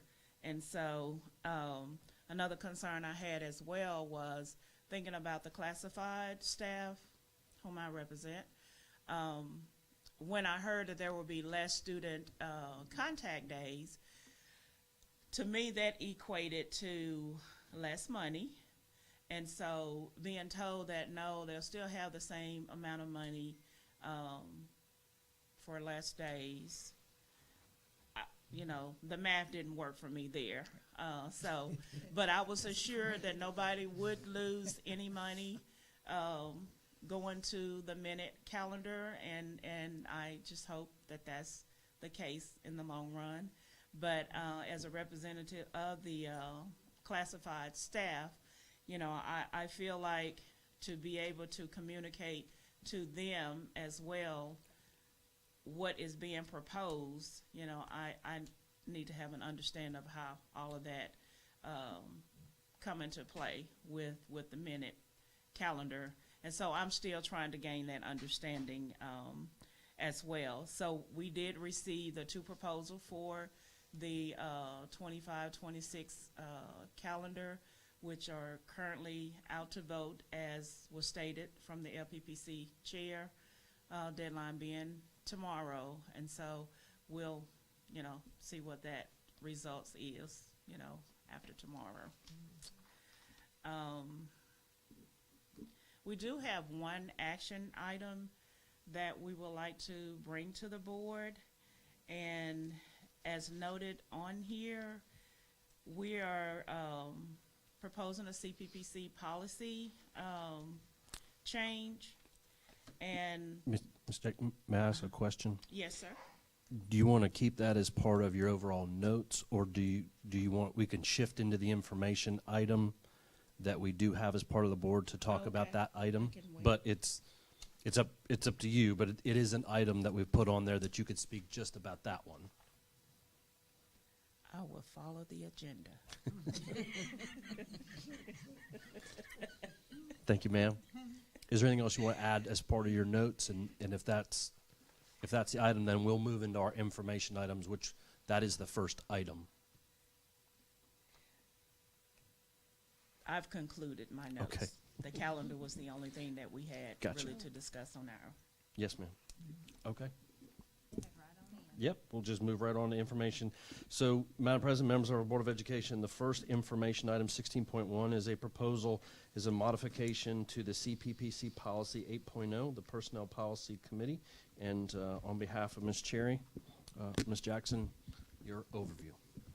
Okay, so this was brought to the CPPC committee to add verbiage as it pertains to retaliation, and being a governing body such as we are, and even throughout the state, I think in all of our different arenas of employment, there is a policy regarding, discrimination, retaliation. And so being a governing body within the district, we just feel like it would be a suitable policy to add to the CPPC, not to say anything is happening, but to have that as a protection in the event of, people act up or whatever. And so we're proposing that the policy be changed or added to include, and it's there in red on the on your sheet there, employees who serve on the Classified Personnel Policy Committee shall not be subjected to retaliation or reprisal in any form, including threats, intimidation, coercion, or discrimination. The district shall take steps to prevent retaliation and shall take immediate action if any form of retaliation occurs, regardless of whether the retaliatory acts are by district officials, students, or third parties. And so that's the verbiage that we would like to include in this, and it was taken from another policy within our district policies. I think it was under the discrimination. And I would just like to share as well, just a little, you may ask, well, why do we need a policy on retaliation? So I would just like to share that a policy on retaliation in the workplace is crucial because it encourages employees to report issues of like discrimination, harassment, or safety concern without fear of negative consequences. And it also fosters a culture of open communication and allow employers to address problems proactively while protecting employees from punitive actions for raising legitimate concerns. And it prevents chilling effect where employees hesitate to speak up due to the risk of retaliation. And so based upon that is why we're presenting this to be included in the, as it pertains to the committee. I have a question. Okay. Because when I read that, it felt redundant to me because we do have a policy for that. So I guess it makes me feel like something's going on when I see this. There's something going on that y'all feel like you need another level of protection other than what we provide everybody? Okay, and so which policy are you referring to? I didn't look up the number, but we have a retaliation policy. So just on behalf of the administration, we did have legal counsel, as Ms. Jackson is talking about, this was taken from another policy that is existing. Also within retaliation, it is embedded within the law. So Mr. Beckett did want to point that out, that this already does exist. It is redundant. However, he did not have a problem if the CPPC wanted to add that language in there. And Mr. Smith did, which he did tell us, that he would speak with the attorney and ask about the inclusion, and he did send us communication that it would be okay to include it. So he did do that as the background before we presented it. Very good. Go ahead. Yeah. My question is, just for clarity, the way that I'm reading it, this is just for Correct. employees that serve on the CPPC. Correct. That is That's correct. right. I just wanted to make sure. Yes, Right. because Even- it's one overall for the district. Right. Yeah. There's the redundancy is, as that reads, is just for the individuals that are on Gotcha. the CPPC. However, all employees are protected under the same language for every employee. I just wanted to make sure. Yep. They're just asking for that. It is a little redundant, but Yeah. if Well, that's the wish, that's Yeah, I'm not opposed. It just made me, does this make people more willing to serve if this is in the I mean, it just makes me feel like there's something going on. That's And That was my no, question. and we did get we did get questions regarding that, but it is geared to no specifics. But it's just a generalization that we would like to include, just to have that protection as it pertains to us, as not so much as an independent body within the district, but because of our the role that we play in what is presented to us and decision that has to be made, we just felt like it was fitting to include it, just to have that extra covering. I can understand that too, because you have different levels of employees. That, to me, whether cafeteria workers, bus drivers, all the other elements, so many different levels to you all as far as classified. And to me, just you feel that you're covered, I have no problem with that. Thank you. I think that's excellent leadership. Thank you. Thank you. Really visionary. okay. Any other questions? Thank you, Ms. Jackson. Okay, thank you. You bet. Our next information item, 6.2, is the 2023-2024 Atlas testing data. So I will ask Dr. Reynolds, I don't know if the whole curriculum, no, she's just standing on her own. Although they're all right there behind us, so welcome, Dr. Reynolds. So just a brief preview before she gets started. We all know that we've now changed to a different assessment. We've gone away from the ACT Aspire into the Atlas assessment. These are the results from last year. We just got these results about a month ago, and they were released to us and then released to the public. So we wanted to make sure that we had the time to dig into our data. It is baseline data, and I think Dr. Reynolds is going to talk about that. Number one, it's baseline data for every school district in the state of Arkansas, and she's also going to share some state-level data and kind of a comparison. So you're going to see a lot of similarities across the entire state as it relates. But this is our starting point, and we've got some work to do, as you will see. Dr. Reynolds, welcome. Thank you, Dr. Paluski and Madam President and school board members. Thank you for allowing me to present our testing data from the 23-24 school year. The purpose of this presentation is to review the ATLAS, which is the Arkansas Teaching and Learning Assessment System.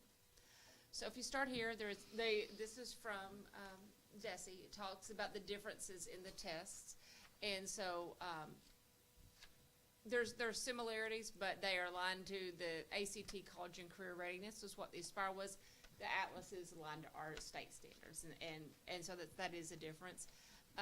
The cut scores were set statistically, but these cut scores now for us were based on Arkansas teachers and required standards. again, the last one point, it indicates the readiness for the ACT for grade 11, but this one provides indicative student performance that's required by those standards. So those are the differences in the two tests. Kind of let you know what it does and what it doesn't do. So this is the 310 third through 10th graders summative data. It's a system check, shows us where some gaps may be, pacing, those types of things. Informed teacher placement, meaning where the students should be taught. It kind of gives us a cohort view for, as each one moves on. It's a broad view of students to guide those teachers, what we were talking about, digging deeper into the data. And you can collect multiple data points for student placement. Again, that placement is where they're ready to learn. What it is not, so we are not going to compare it to any previous year's data. Again, like Dr. Paluski said, this is our first year and it's our baseline, and they're still working. We get new words every day from DESE about some changes and tweaks they're making as well. So we're going along with them.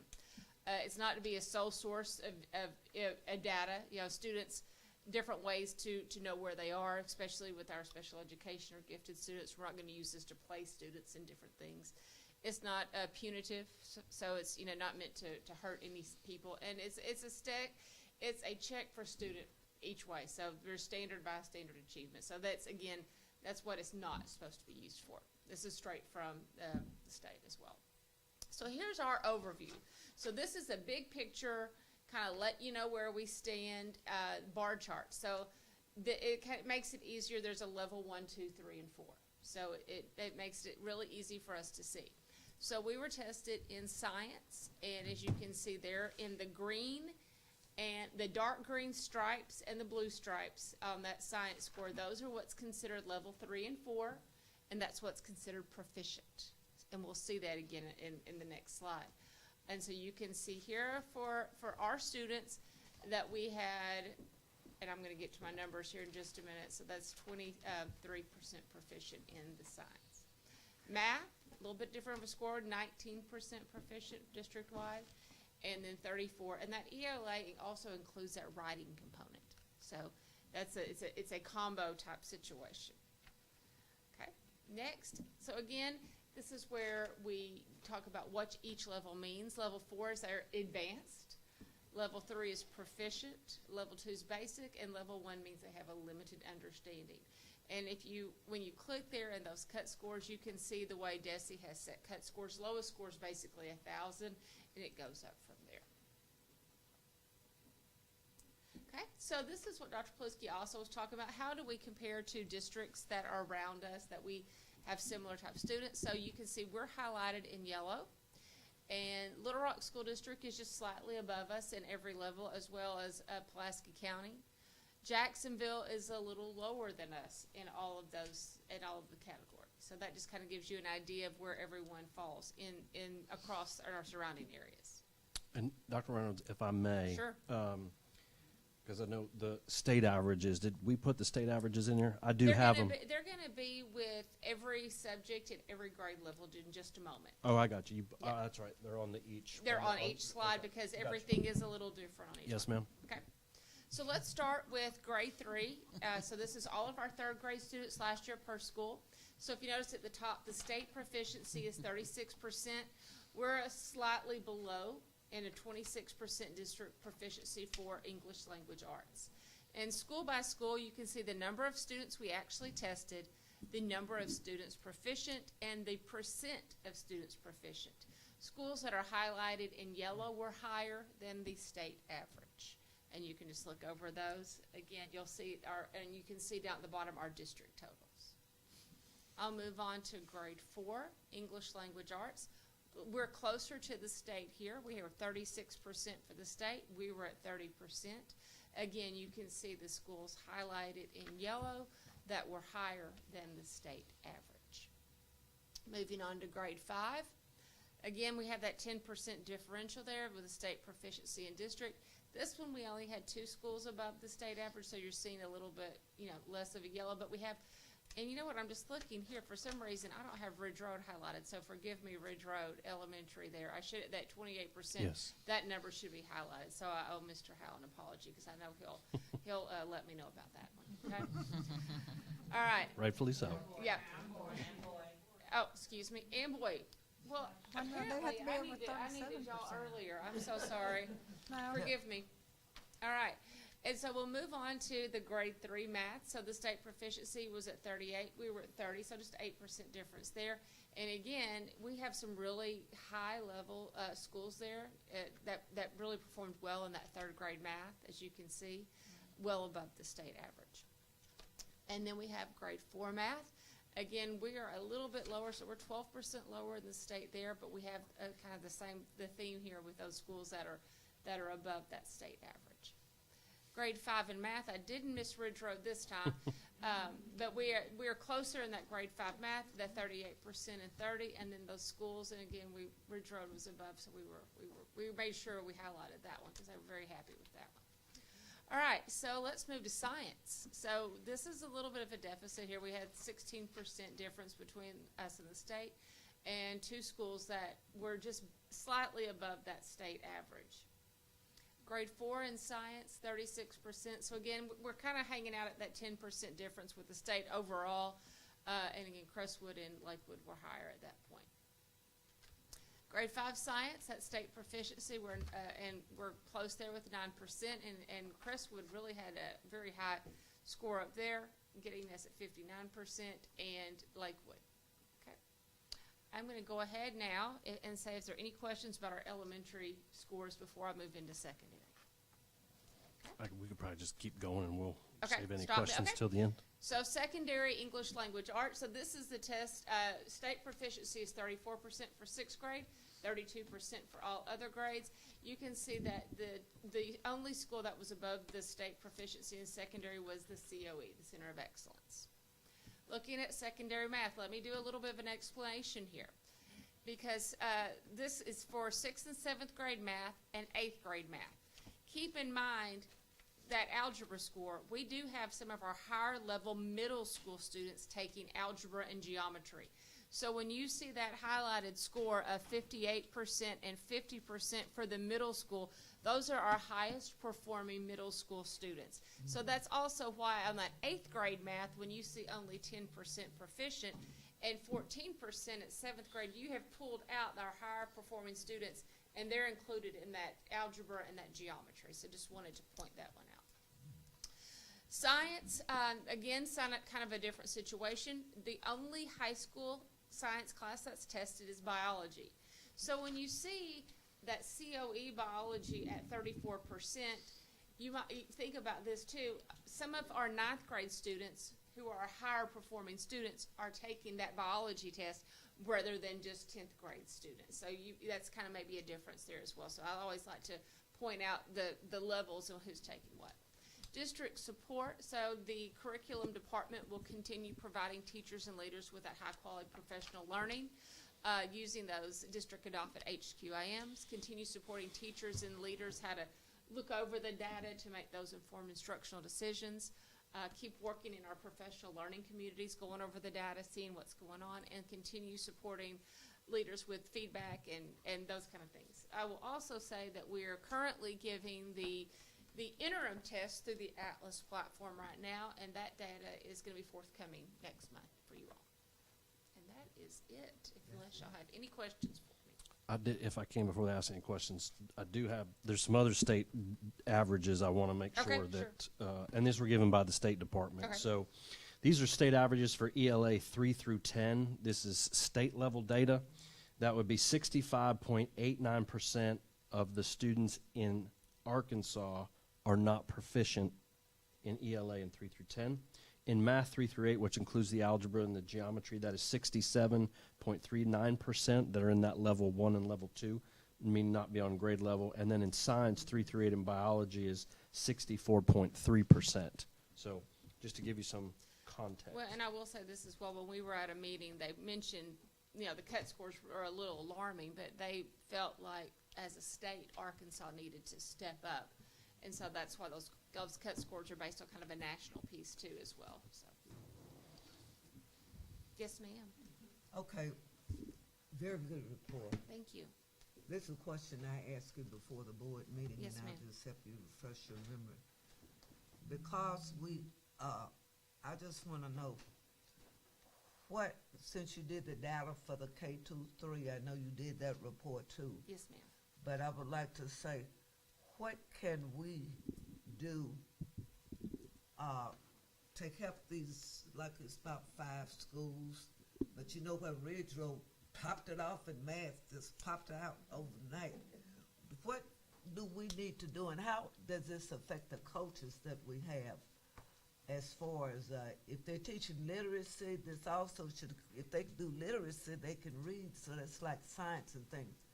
How much support can these coaches give to these schools, you know, in their areas, you know, that we've just had?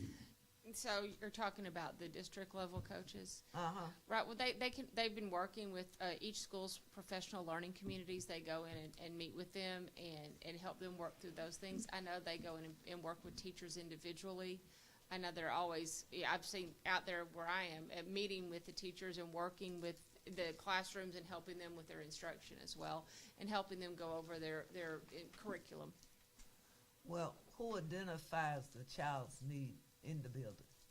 Well, that should be up to the building leadership. They should be working with the data with their teachers to identify which students have those deficits and in which areas, because it starts out on that high level. You know, I can present data all day long, but then the buildings have to take it back, and then it breaks down and goes into the teacher, where they should be able to see all of their student scores. They can look at which standards they may have some problems with.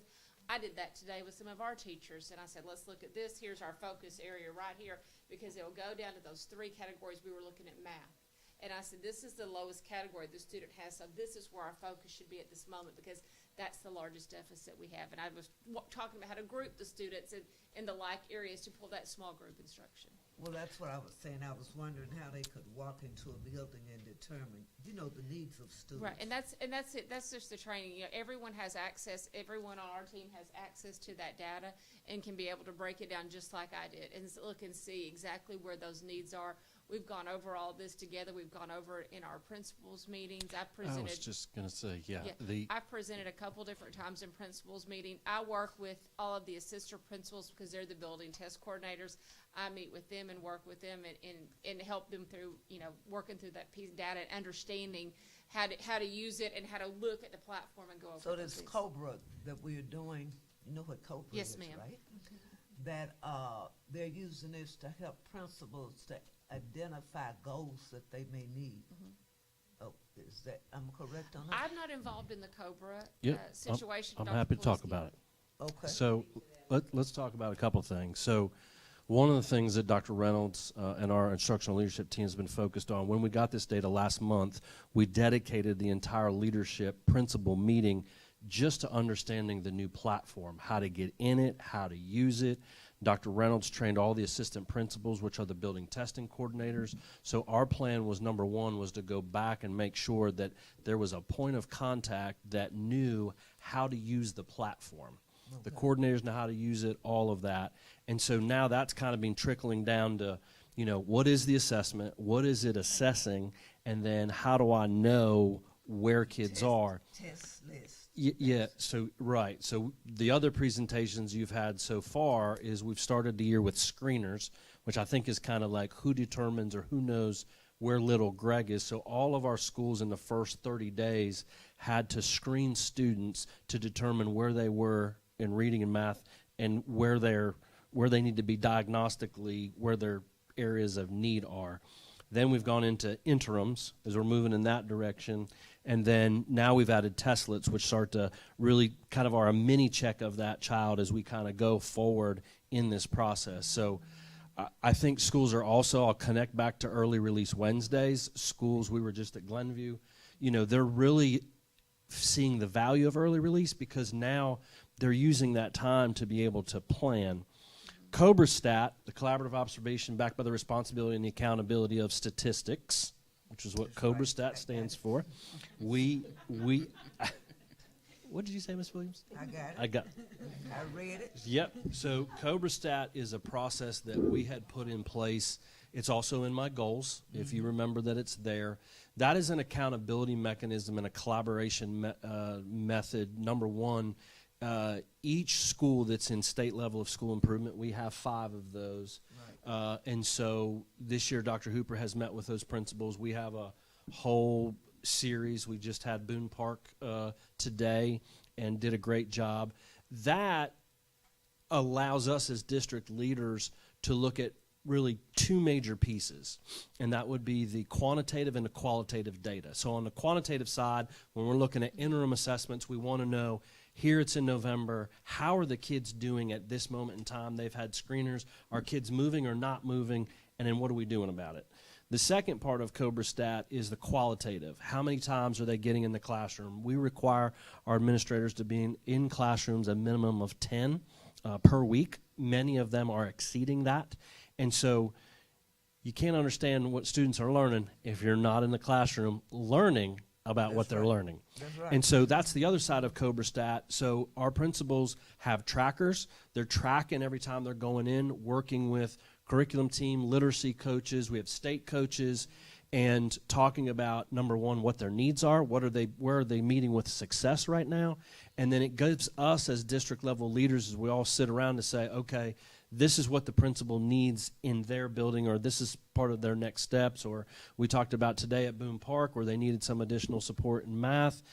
It gets the heads, the instructional leadership heads around the table so that we can all collaborate and to be able to support that principal as being the instructional leader. And that's kind of where we kind of talk about this whole notion of central office transformation, is about making sure the support we're giving schools is helping, not hindering the principal to be the instructional leader. Well, I was excited when I read the notes for this past week because they'd been to Ridge Road.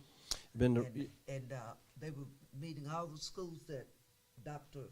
is talking about, where they are really Yes, we've met, one-on-one. and I'm thinking that we've met with all 5 of the schools in school improvement, I Right. believe, at this point in time. I was reading Dr.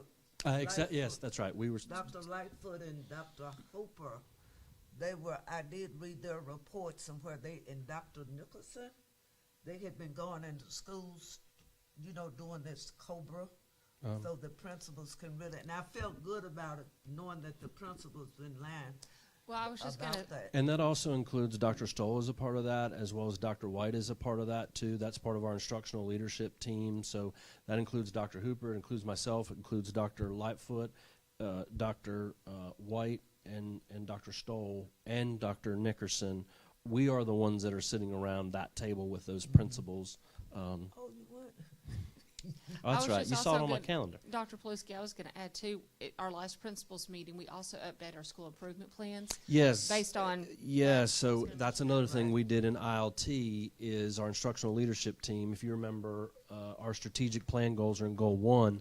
Now that we've got the data, we sat and rewrote all of the performance targets for our schools, and Dr. Reynolds presented that to schools. So now they've got their most updated data, and then they were looking at their data. At new goals Right, and then now we're setting, in 2026, where do they need to be?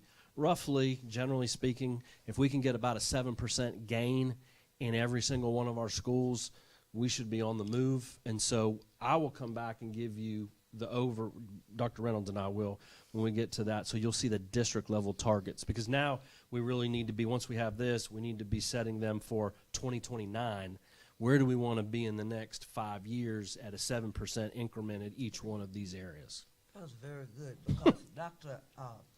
Nicholson, in her report, she was talking about our attendance, 92%, and whereas we're still short 10% in the goals, that I'm glad to know that you all are making goals, and then with the academic aspect of it.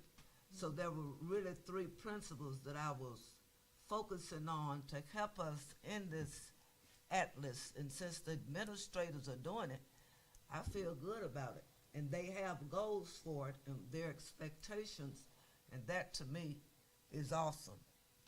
Thank you. And to that, Ms. Williams, our next level is working with our principals that those targets are then in part of their evaluation.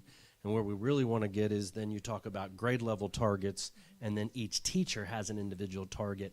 That's where we really start aligning the district system between the district target, the school target, the grade level target, and the individual classroom target. Now you got really coherence in alignment across the district, and that's where we've got to, we're getting there. We're deepening that dialogue of data and what does it mean, and then what am I going to do with it? That's the other thing. There you go. That was good. Having it, but is one thing. Doing something with it is another thing. That was good. And that was my question. And when you're figuring out what the student needs, can you tell which teachers have a deficit in what they're teaching? Yes. Yes. So we There's- can get the teacher what they need. Yes. Correct. Inside the platform, we're able to create rosters. So each teacher, you can look at their data individually. You know, as we go through that this year, as we do all the interims, you can see each teacher's data as well. Okay. And that's part of Cobra Stat 2 today. Like for an example, we did. That's where the principal getting in the classroom and observing, or maybe it's a new teacher, or maybe it's a second-year teacher in a grade level. So that's where that triangulation of data starts to come into what do we need to do to support the teacher. Rolling. Very good. Thank you. Good report. Thank you. Thank you, Dr. Reynolds. Thank you. That is a You answered my question. awesome. Come on down. Moving on down is our parent engagement plan. So November was Parent Engagement Month. So our wonderful and fabulous Parent and Community Engagement Coordinator needs no introduction, Miss Crystal Barker. Thank you. And I know we're not going to get into the Zetas and the Deltas here tonight between Oh, no. In the AKA. and the AKAs. Cute. Good evening to There's some passion there. Board President, Superintendent Dr. Paluski, and our board. I am the Parent Engagement Coordinator for the district. I am excited to be before you, and thank you for this opportunity. I do like to say that as it relates to North Little Rock parent engagement, North Little Rock School District shall define parent and family engagement in schools as parents, family members, teachers, administrators, staff, and the North Little Rock community working together to support, enhance, and improve the learning and development of all students. The objective is to ensure that the district and its schools adhere to and meet all state and federal requirements for parent and family engagement. The expectations of the Parent and Family Engagement Program for the North Little Rock School District is to ensure that parents, family, and community members are aware of and involved in the development and implementation of the North Little Rock School District and individual school plans and intend exceptional parent and family customer service and hospitality. Again, I am Crystal Barker, and this is our portion of our plan, which is a very fluid plan because, you know, with parent engagement, it does change. But I do want to start off and say, you know, as it relates to the LEARNS Act, we went to that app. So what you're used to as far as that parent plan being written and sent to you, we still had to have it updated by August 1st this year, but a lot of the information was pulled in from the plan into the app. And serving as Dr. Nickerson being my supervisor, that information that they asked, they being the state, Arkansas Department of Education, was submitted to her for the app plan. All right, today I'm here, the purpose is to provide an overview of the parent and family engagement. We do, when I speak of we, I'm speaking of parent facilitators, but more so our PEPs. PEPs are our parent engagement professionals. The purpose is we identified under Dr. Paluski's Goal 2, safe, healthy, and supportive learning environment.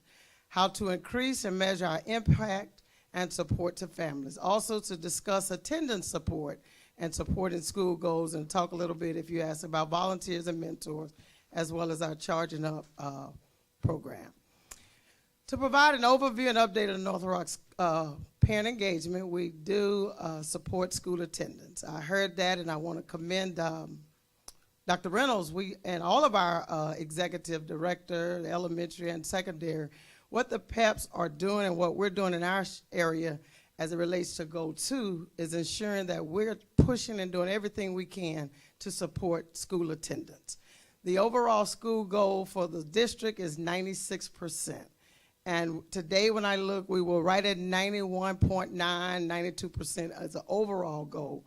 So we'll talk a little bit about some of the things that are done. You've heard about NEAT, Never Ever Absent or Tardy is the incentive that our schools use to support and enhance attendance with our students. You know, we have the rolling out the blue carpet, and we also highlighted our parents, especially in the elementary level, because we know those are who responsible for getting our children to school.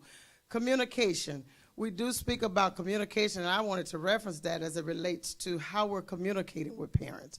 Our teachers communicate via Dojo. I send information through Thrillshare. Mr. Barnes and his shop sends it through Top 5 in those areas that are deemed appropriate at that time for what is going on. But I wanted to spend a little time on communication because that is a concern of mine, because we communicate, like I know when I do my hour power sessions. That information is sent through Thrillshare to every parent listed in the district. So, you know, it always is somewhat it's a little disheartening when you see the numbers because the effort is made. I've been trying a lot of things. We sent it out. I said, let me try a month in advance. Then they said, well, that I forgot. So I said, well, let me try 2 weeks in advance. So we tried different ways to see, you know, what will reach, but I'm seeing certain things get our parents. And I want to also say, a lot of stuff that we want to do under Title I, there's so many restrictions that you can't do. For example, we know if you have dinner, you can get a lot of parents, but you have to keep the parents at least 2.5 to 3 hours. Now, we know they're not going to stay that long. So to have it funded like that. So I've been talking to some partners to maybe try and get some people to support. You know, we tried our one of the first in-person hour power when I just knew it was going to be a packed house. I said, oh, they coming. This is safety matters. And thank you for, but it was very low attendance. You know, and that's one of the things that, you know, it was put on a flyer, it was put in the Top 5. So I know we got a lot of work in that area, and I take total accountability to really process it, think about it, and try to see what we can do to ensure that we get them there. Now, they come, but, you know, it's what we have, and I got to find out the tricks. Pep Talk. Pep Talk is the time, the once a month meeting that I have with our peps. And I just call it Pep Talk because we pep talk. And under Dr. Nicholson, she had the great idea, the way they go around and visit different schools, we're now having pep talk at the different schools. So after the meeting, we get to walk around and they get to show the different things they're doing to support parent engagement as well as showcase the school and all of that. We also talk about in pep talk, we spend all of our time drilling in that goal 2 around attendance. So we spend a lot of time, and then those that have some specific issues or concerns that may be happening with some of our children and our families, they be specific, and we try to brainstorm and support them in that. Parent facilitators, you know, those of our certified staff that are appointed by principals that are at every school. So they may serve in different roles. They have to be certified, and that is the law. So we work with them, and I meet with them, go to the school, but I'm working a little bit harder to get them on a track to meet monthly, because there's not as easy as having pep talk because they're either in a classroom or doing something, but we're getting on a schedule where I have with each one of them a set schedule because they're responsible for the administration, the administrative paperwork as it relates to like the parent plan, the parent committees that should be taking place at every school. PTA, you know, that's the biggest parent engagement piece in education worldwide. We have some strong PTAs, but some of our units are struggling. They've been struggling since COVID. And struggling, I mean, like, you know, they're meeting here and there, but I'm working to bring the state PTA in to talk and support us on that because, you know, I'm asking for volunteers and many, you know, they're there, but we really need to get it back to what we know our PTA is in the North Little Rock School District. Volunteers and mentors, we have several. We have over 1,000, over 1,200 registered and approved volunteers through our Raptor system. Oh, yeah. That's for the district. And keep in mind, remember when we brought Raptor in, they apply every year. They have to redo their application every year, and the system sends them an automated generated email. It has my name on it, so if they say Krista didn't write, that's not me. They just put my name on it, but I do support them when they get that email if they have questions about volunteering. You're seeing the active work of our mentors that are just really taking hold of the seriousness of mentoring our students. Parent resources and support, they get information and different things that we're sharing. And I'm gonna go, I know this is in your packet, but I wanna go to the night school parent sessions that will be held at local recreation centers. This is another way I'm trying to approach it when I'm considering this, meeting them where they are. And I've been talking with some of our rec center directors through our North Little Rock Cares group to talk about holding evening activities for the school district, but there in the communities, as well as maybe some of the schools, and I'm just calling it night school. The other area, you see North Little Rock Cares, you've seen in my board report where I've been talking a lot about the Speakers Bureau through the North Little Rock Council, and which combines the mayor's office and myself and several other entities that support schools. They wanted to get speakers into the schools that they specify 5th graders, but I also share we need to speak to younger and the older groups. So I'm excited to say that I have approved through orientation and their volunteer applications over 13 persons now that will be going into our schools' 5th grade classes before the year ends. Just giving you a heads up, Craig O'Neill, the well-known Craig O'Neill, will be in Indian Hills and Boone Park reading to students the Grinch tour on the 2nd and 3rd of December. So I'll put more out on that as it relates to my board report. Again, attendance matters. I push this out all the time, and we, as I said, we're really working toward that 96%. And I just wanted to show you this and highlight something that Ms. Hale is working with, trying to get this Power School attendance suite up. But I always share this right here with parents. It shows our parents that with so many days missing, how many lessons that the kids are getting behind. When you look at that, 9 days, that's 50 lessons. And I wanted to highlight with Dr. Brooks, we had an Atlas Hour of Power, where we got on to talk, she got on and talked to the parents about the parent portal, how to understand these things. And that's one thing I spent a lot of time doing, serving on the executive committee. I listen to see what's going on. Is this something that we need to get in front of the parents with? So I'll get with that director or that leader to talk about an hour of power to ensure that we get that information out to our parents, in the best way we can. And my final thing is we all contribute and are responsible for the reputation for hospitality and quality service provided by North Little Rock School District staff. I don't want to ever hear parents saying they don't feel right when they're in our building. So that's something we do a strong focus on. I'm still that proud person with that frame right there as it relates to parents. Any questions? This was an informational session about our parent engagement, but I'm here for any questions. If I don't have the answer, I'll call you back. Now we're just asking, could you tell us in your next thing, how many volunteers you have like in each school? Oh, I can give you that. Yeah, I can put it in my report. That'll be interesting to know. You mean that approved per school? Yes, ma'am. Approved. Yes, ma'am. I can get you that through That'll Raptor. be interesting. Through Raptor, I can pull that in the report. That'll be good. I will. To let them know. And one other, you have no money left over in the treasure? What money? Because I was asking you. What treasure? Parent engagement.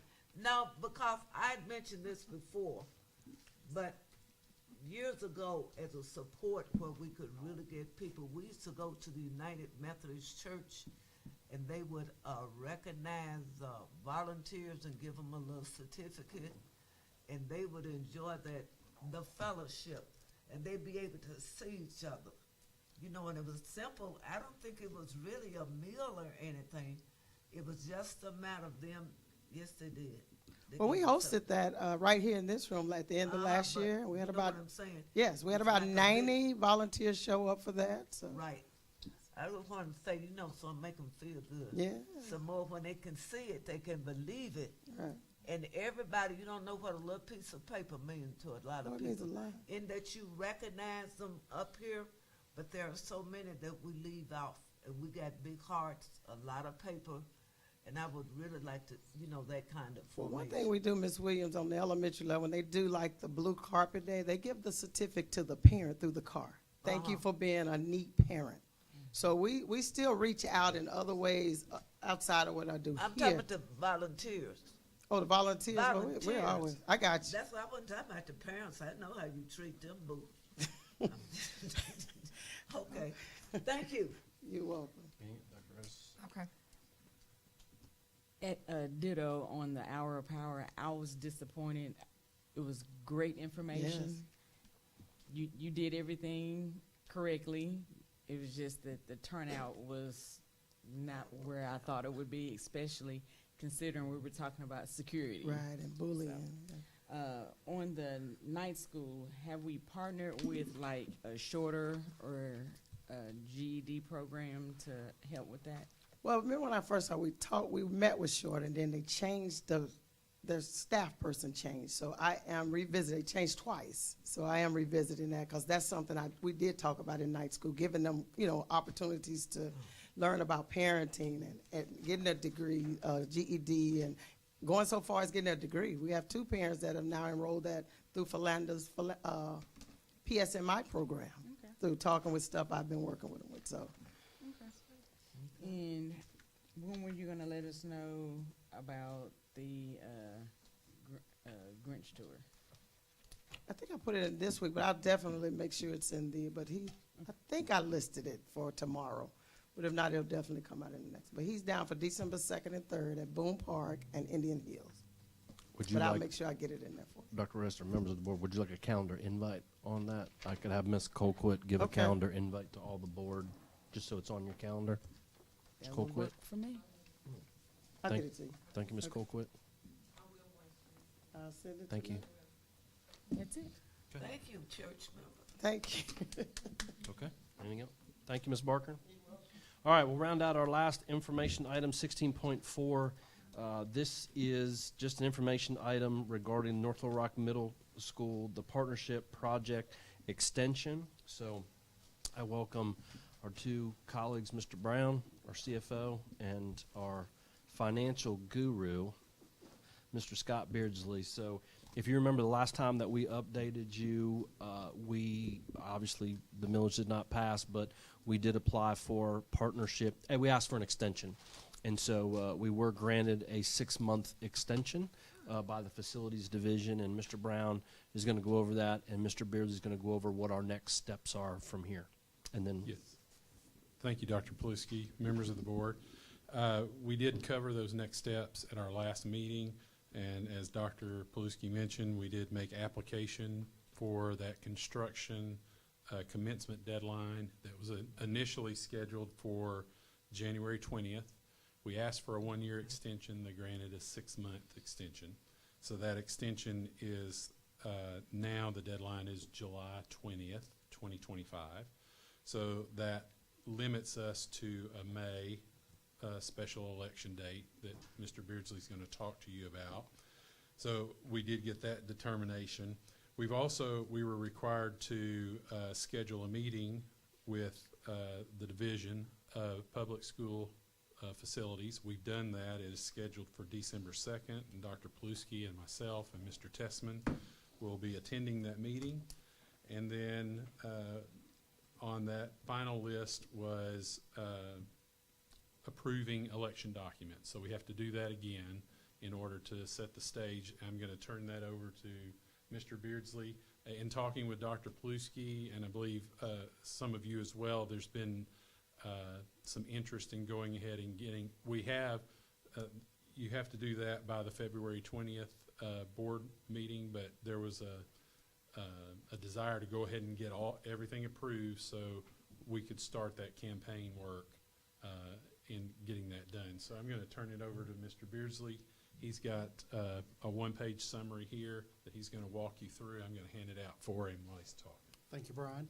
So just a couple of reminders about elections and the things that are sort of controlling the timeline for the school district. School districts in Arkansas are allowed to have 1 millage election per calendar year, and the legislature has defined the dates for millage requests are now limited to what is considered the primary date, which for 2025 will be in the month of May, and the general election, which is in November. So the school district is allowed to separate its millage question from its board election. So if the district decides to move forward, your millage would be presented to the voters in May. In all likelihood, it will be the only thing on the ballot unless one of the overlapping tax entities like the North Little Rock Library or the City of North Little Rock chose to have an election. But to my knowledge, there are no candidates that are up for re-election, so you would be the only item on the ballot. And then then any school board members whose term is up in 2025, their election will still be in November at its regular expiration date. There are a couple of things that have changed related to elections and timelines. And so there are 3 motions that Mr. Brown was nice enough to pass around that are really 2 of them and then an add-on that would allow the school district to move forward. We're not asking for any decisions tonight, but just giving the board the chance to kind of digest that. And then in December, if you choose to move forward, we'd have all the legal documents at the meeting for you to consider. And so I'm going to walk through the 3 motions and kind of what they cause to happen if the board approves them. The special election date for 2025 would be May 13th. And so in order to have a tax question presented to the voters on May 13th, the board would need to adopt a resolution, and it includes a proposed budget of expenditures for the years 26 through 27. And if you'll remember that any tax voted on in 2025 does not go into effect until January the 1st of 2026. It's on the March of 26 tax bills. Those taxes are not due until October of 26. That's the school's 26-27 election. So the reason we're going to publish the proposed budget for 26-27 is that any millage change, you would not get additional new dollars until October of 26, which is the 26-27 school year. And that would be the first motion. And what that would do is give the county notice that you're asking for a millage change, and they would start putting the ballot together, and they would be given proper notice to call the election. They would notify the Pulaski County Election Commission, and they would start their process prior to the May primary election. The second part of moving forward is an identical motion to what you approved this year. And so you would submit an application to the Department of Education to issue bonds in the amount of $71,630,000. That's the same amount that you asked the voters for earlier this month, and it has the identical four new mills attached to it. As part of that application, you're required to submit our contract, and it's a transaction contract, and the state is required to verify all fees before closing, and that would attach that for their review if voters give permission. And just like the election this year, our contract is contingent on a successful vote. So if you don't issue bonds, then you don't owe our firm any money. There are some things that I do for the district between bond issues, and there's no charge for those services as long as we're your financial advisor. And so your contract happens to expire this month. And so if you would consider extending our contract for another 3 years, our fee schedule and services are the same as they've been for the last 10 or 15 years. And again, that's going to be regulated and followed by the Department of Education. But those would be the 3 motions for you to consider in December. Just one question. Yes, Dr. Redis? Because your contract is up at the end of this month, do we need to wait until December? No, it has an automatic rollover until Okay. you give 30 days notice. Okay. So you're still covered, and I can still file things on your behalf in the interim. Was this an action item? No, this is Just information. That was it. Okay, I just have one question. And we haven't discussed this, this is just in my mind. When we went to vote this time, we voted as a total package. If we decided to vote it in, 2 meals for the middle school, 1 meal for, we decided to split it out, could we do that? Or does this motion prevent us from doing that? It's not the motion that prevents you from doing that, it's state law. And I can't give you a legal opinion because I'm not an attorney. But schools are organized under a different constitutional amendment than cities and counties. And the amendment that authorizes Arkansas school finance does not allow for a menu of options. The way that the law is crafted is that you as the school board are supposed to determine what is best for the children that you're charged to educate and come up with a total package and present the entire package, and it can only have a yes or no answer. Whereas our friends down the street at the City of North Little Rock, their amendment that authorizes them, they can list individual projects, and whatever the voters approve, you can just do those projects, and other things can be defeated and dropped off. Unfortunately, we're not given that luxury, so we have to present the whole package, and it either all survives or is all defeated. Okay, thank you. Any other questions? No? Okay. I'll see you guys in a few weeks. Thank you. Thank you, gentlemen. You know, it's dark going to Brady. Okay, we'll move on to action items. So the first action item, 17.1, employment of personnel. Madam President, members of our Board of Education, the superintendent recommends the employment of personnel as discussed in executive closed session. Madam President, Yes, I so move that we accept the employment of personnel. Second. it's been moved and properly second. All in favor? Aye. Any opposed? Motion carried. Madam President, Yes. I so move that we accept the regular meeting minutes from October 17th, special meeting November 7th, and special meeting November 14th. Second. Moved and properly second. All in favor? Aye. Any opposed? Motion carried. Madam Chair, I Yes. move that we approve the consent agenda 18.1, bank reconciliation, 18.2, net legal balance worksheet, 18.3, monthly financial report, 18.4, business office items, 18.5, payment of regular bills. That's it. Second. Oh. All right. It's been moved and properly second. All in favor? Aye. Any opposed? Motion carried. Okay. Do we have any acknowledgements tonight? Yes, I have some. First, I want to thank Ms. Colquitt for doing that weekly report we get and what the administrators are doing. That's why I know about the COBRA.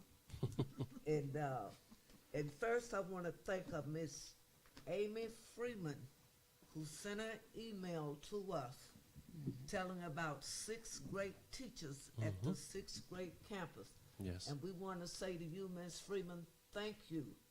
Thank you for having your child in the North Rock School District.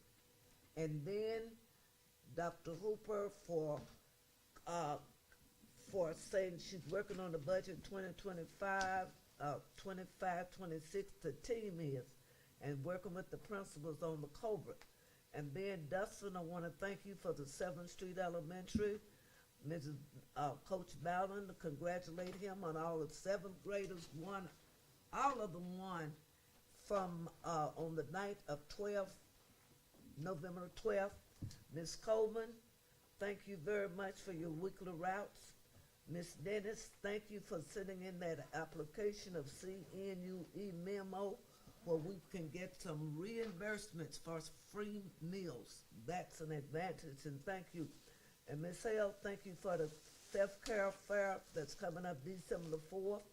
And Crystal, I want to thank you for going over to Philander Smith College, doing the tutoring, and also Dr. Nicholson for the revised plan for our future on attendance and suspensions, Dr. Lightfoot, Dr. Stowe for putting out the amount of special ed students that we have, and Dr. Lightfoot, because she told them got the kids coming on, principals coming on every week with good news, making the district feel good, and thank you, that's all I got. Oh, and the North Rock program was par excellent. Thank you. I just want to say thank you, Mr. Steele. This is your last meeting. Thank you for your service. Don't go too far because we will have some questions, legislatures wise. Thank you. Par excellent. You got anything? No. Well, I first want to recognize who never gets enough credit, and that is that gentleman right back there. That's Officer Patterson, and he is always here keeping us safe, and I want to recognize you on behalf of Safety Services, keeping us safe and everybody, all our CSSOs and Chief Finks and everybody, just thank you.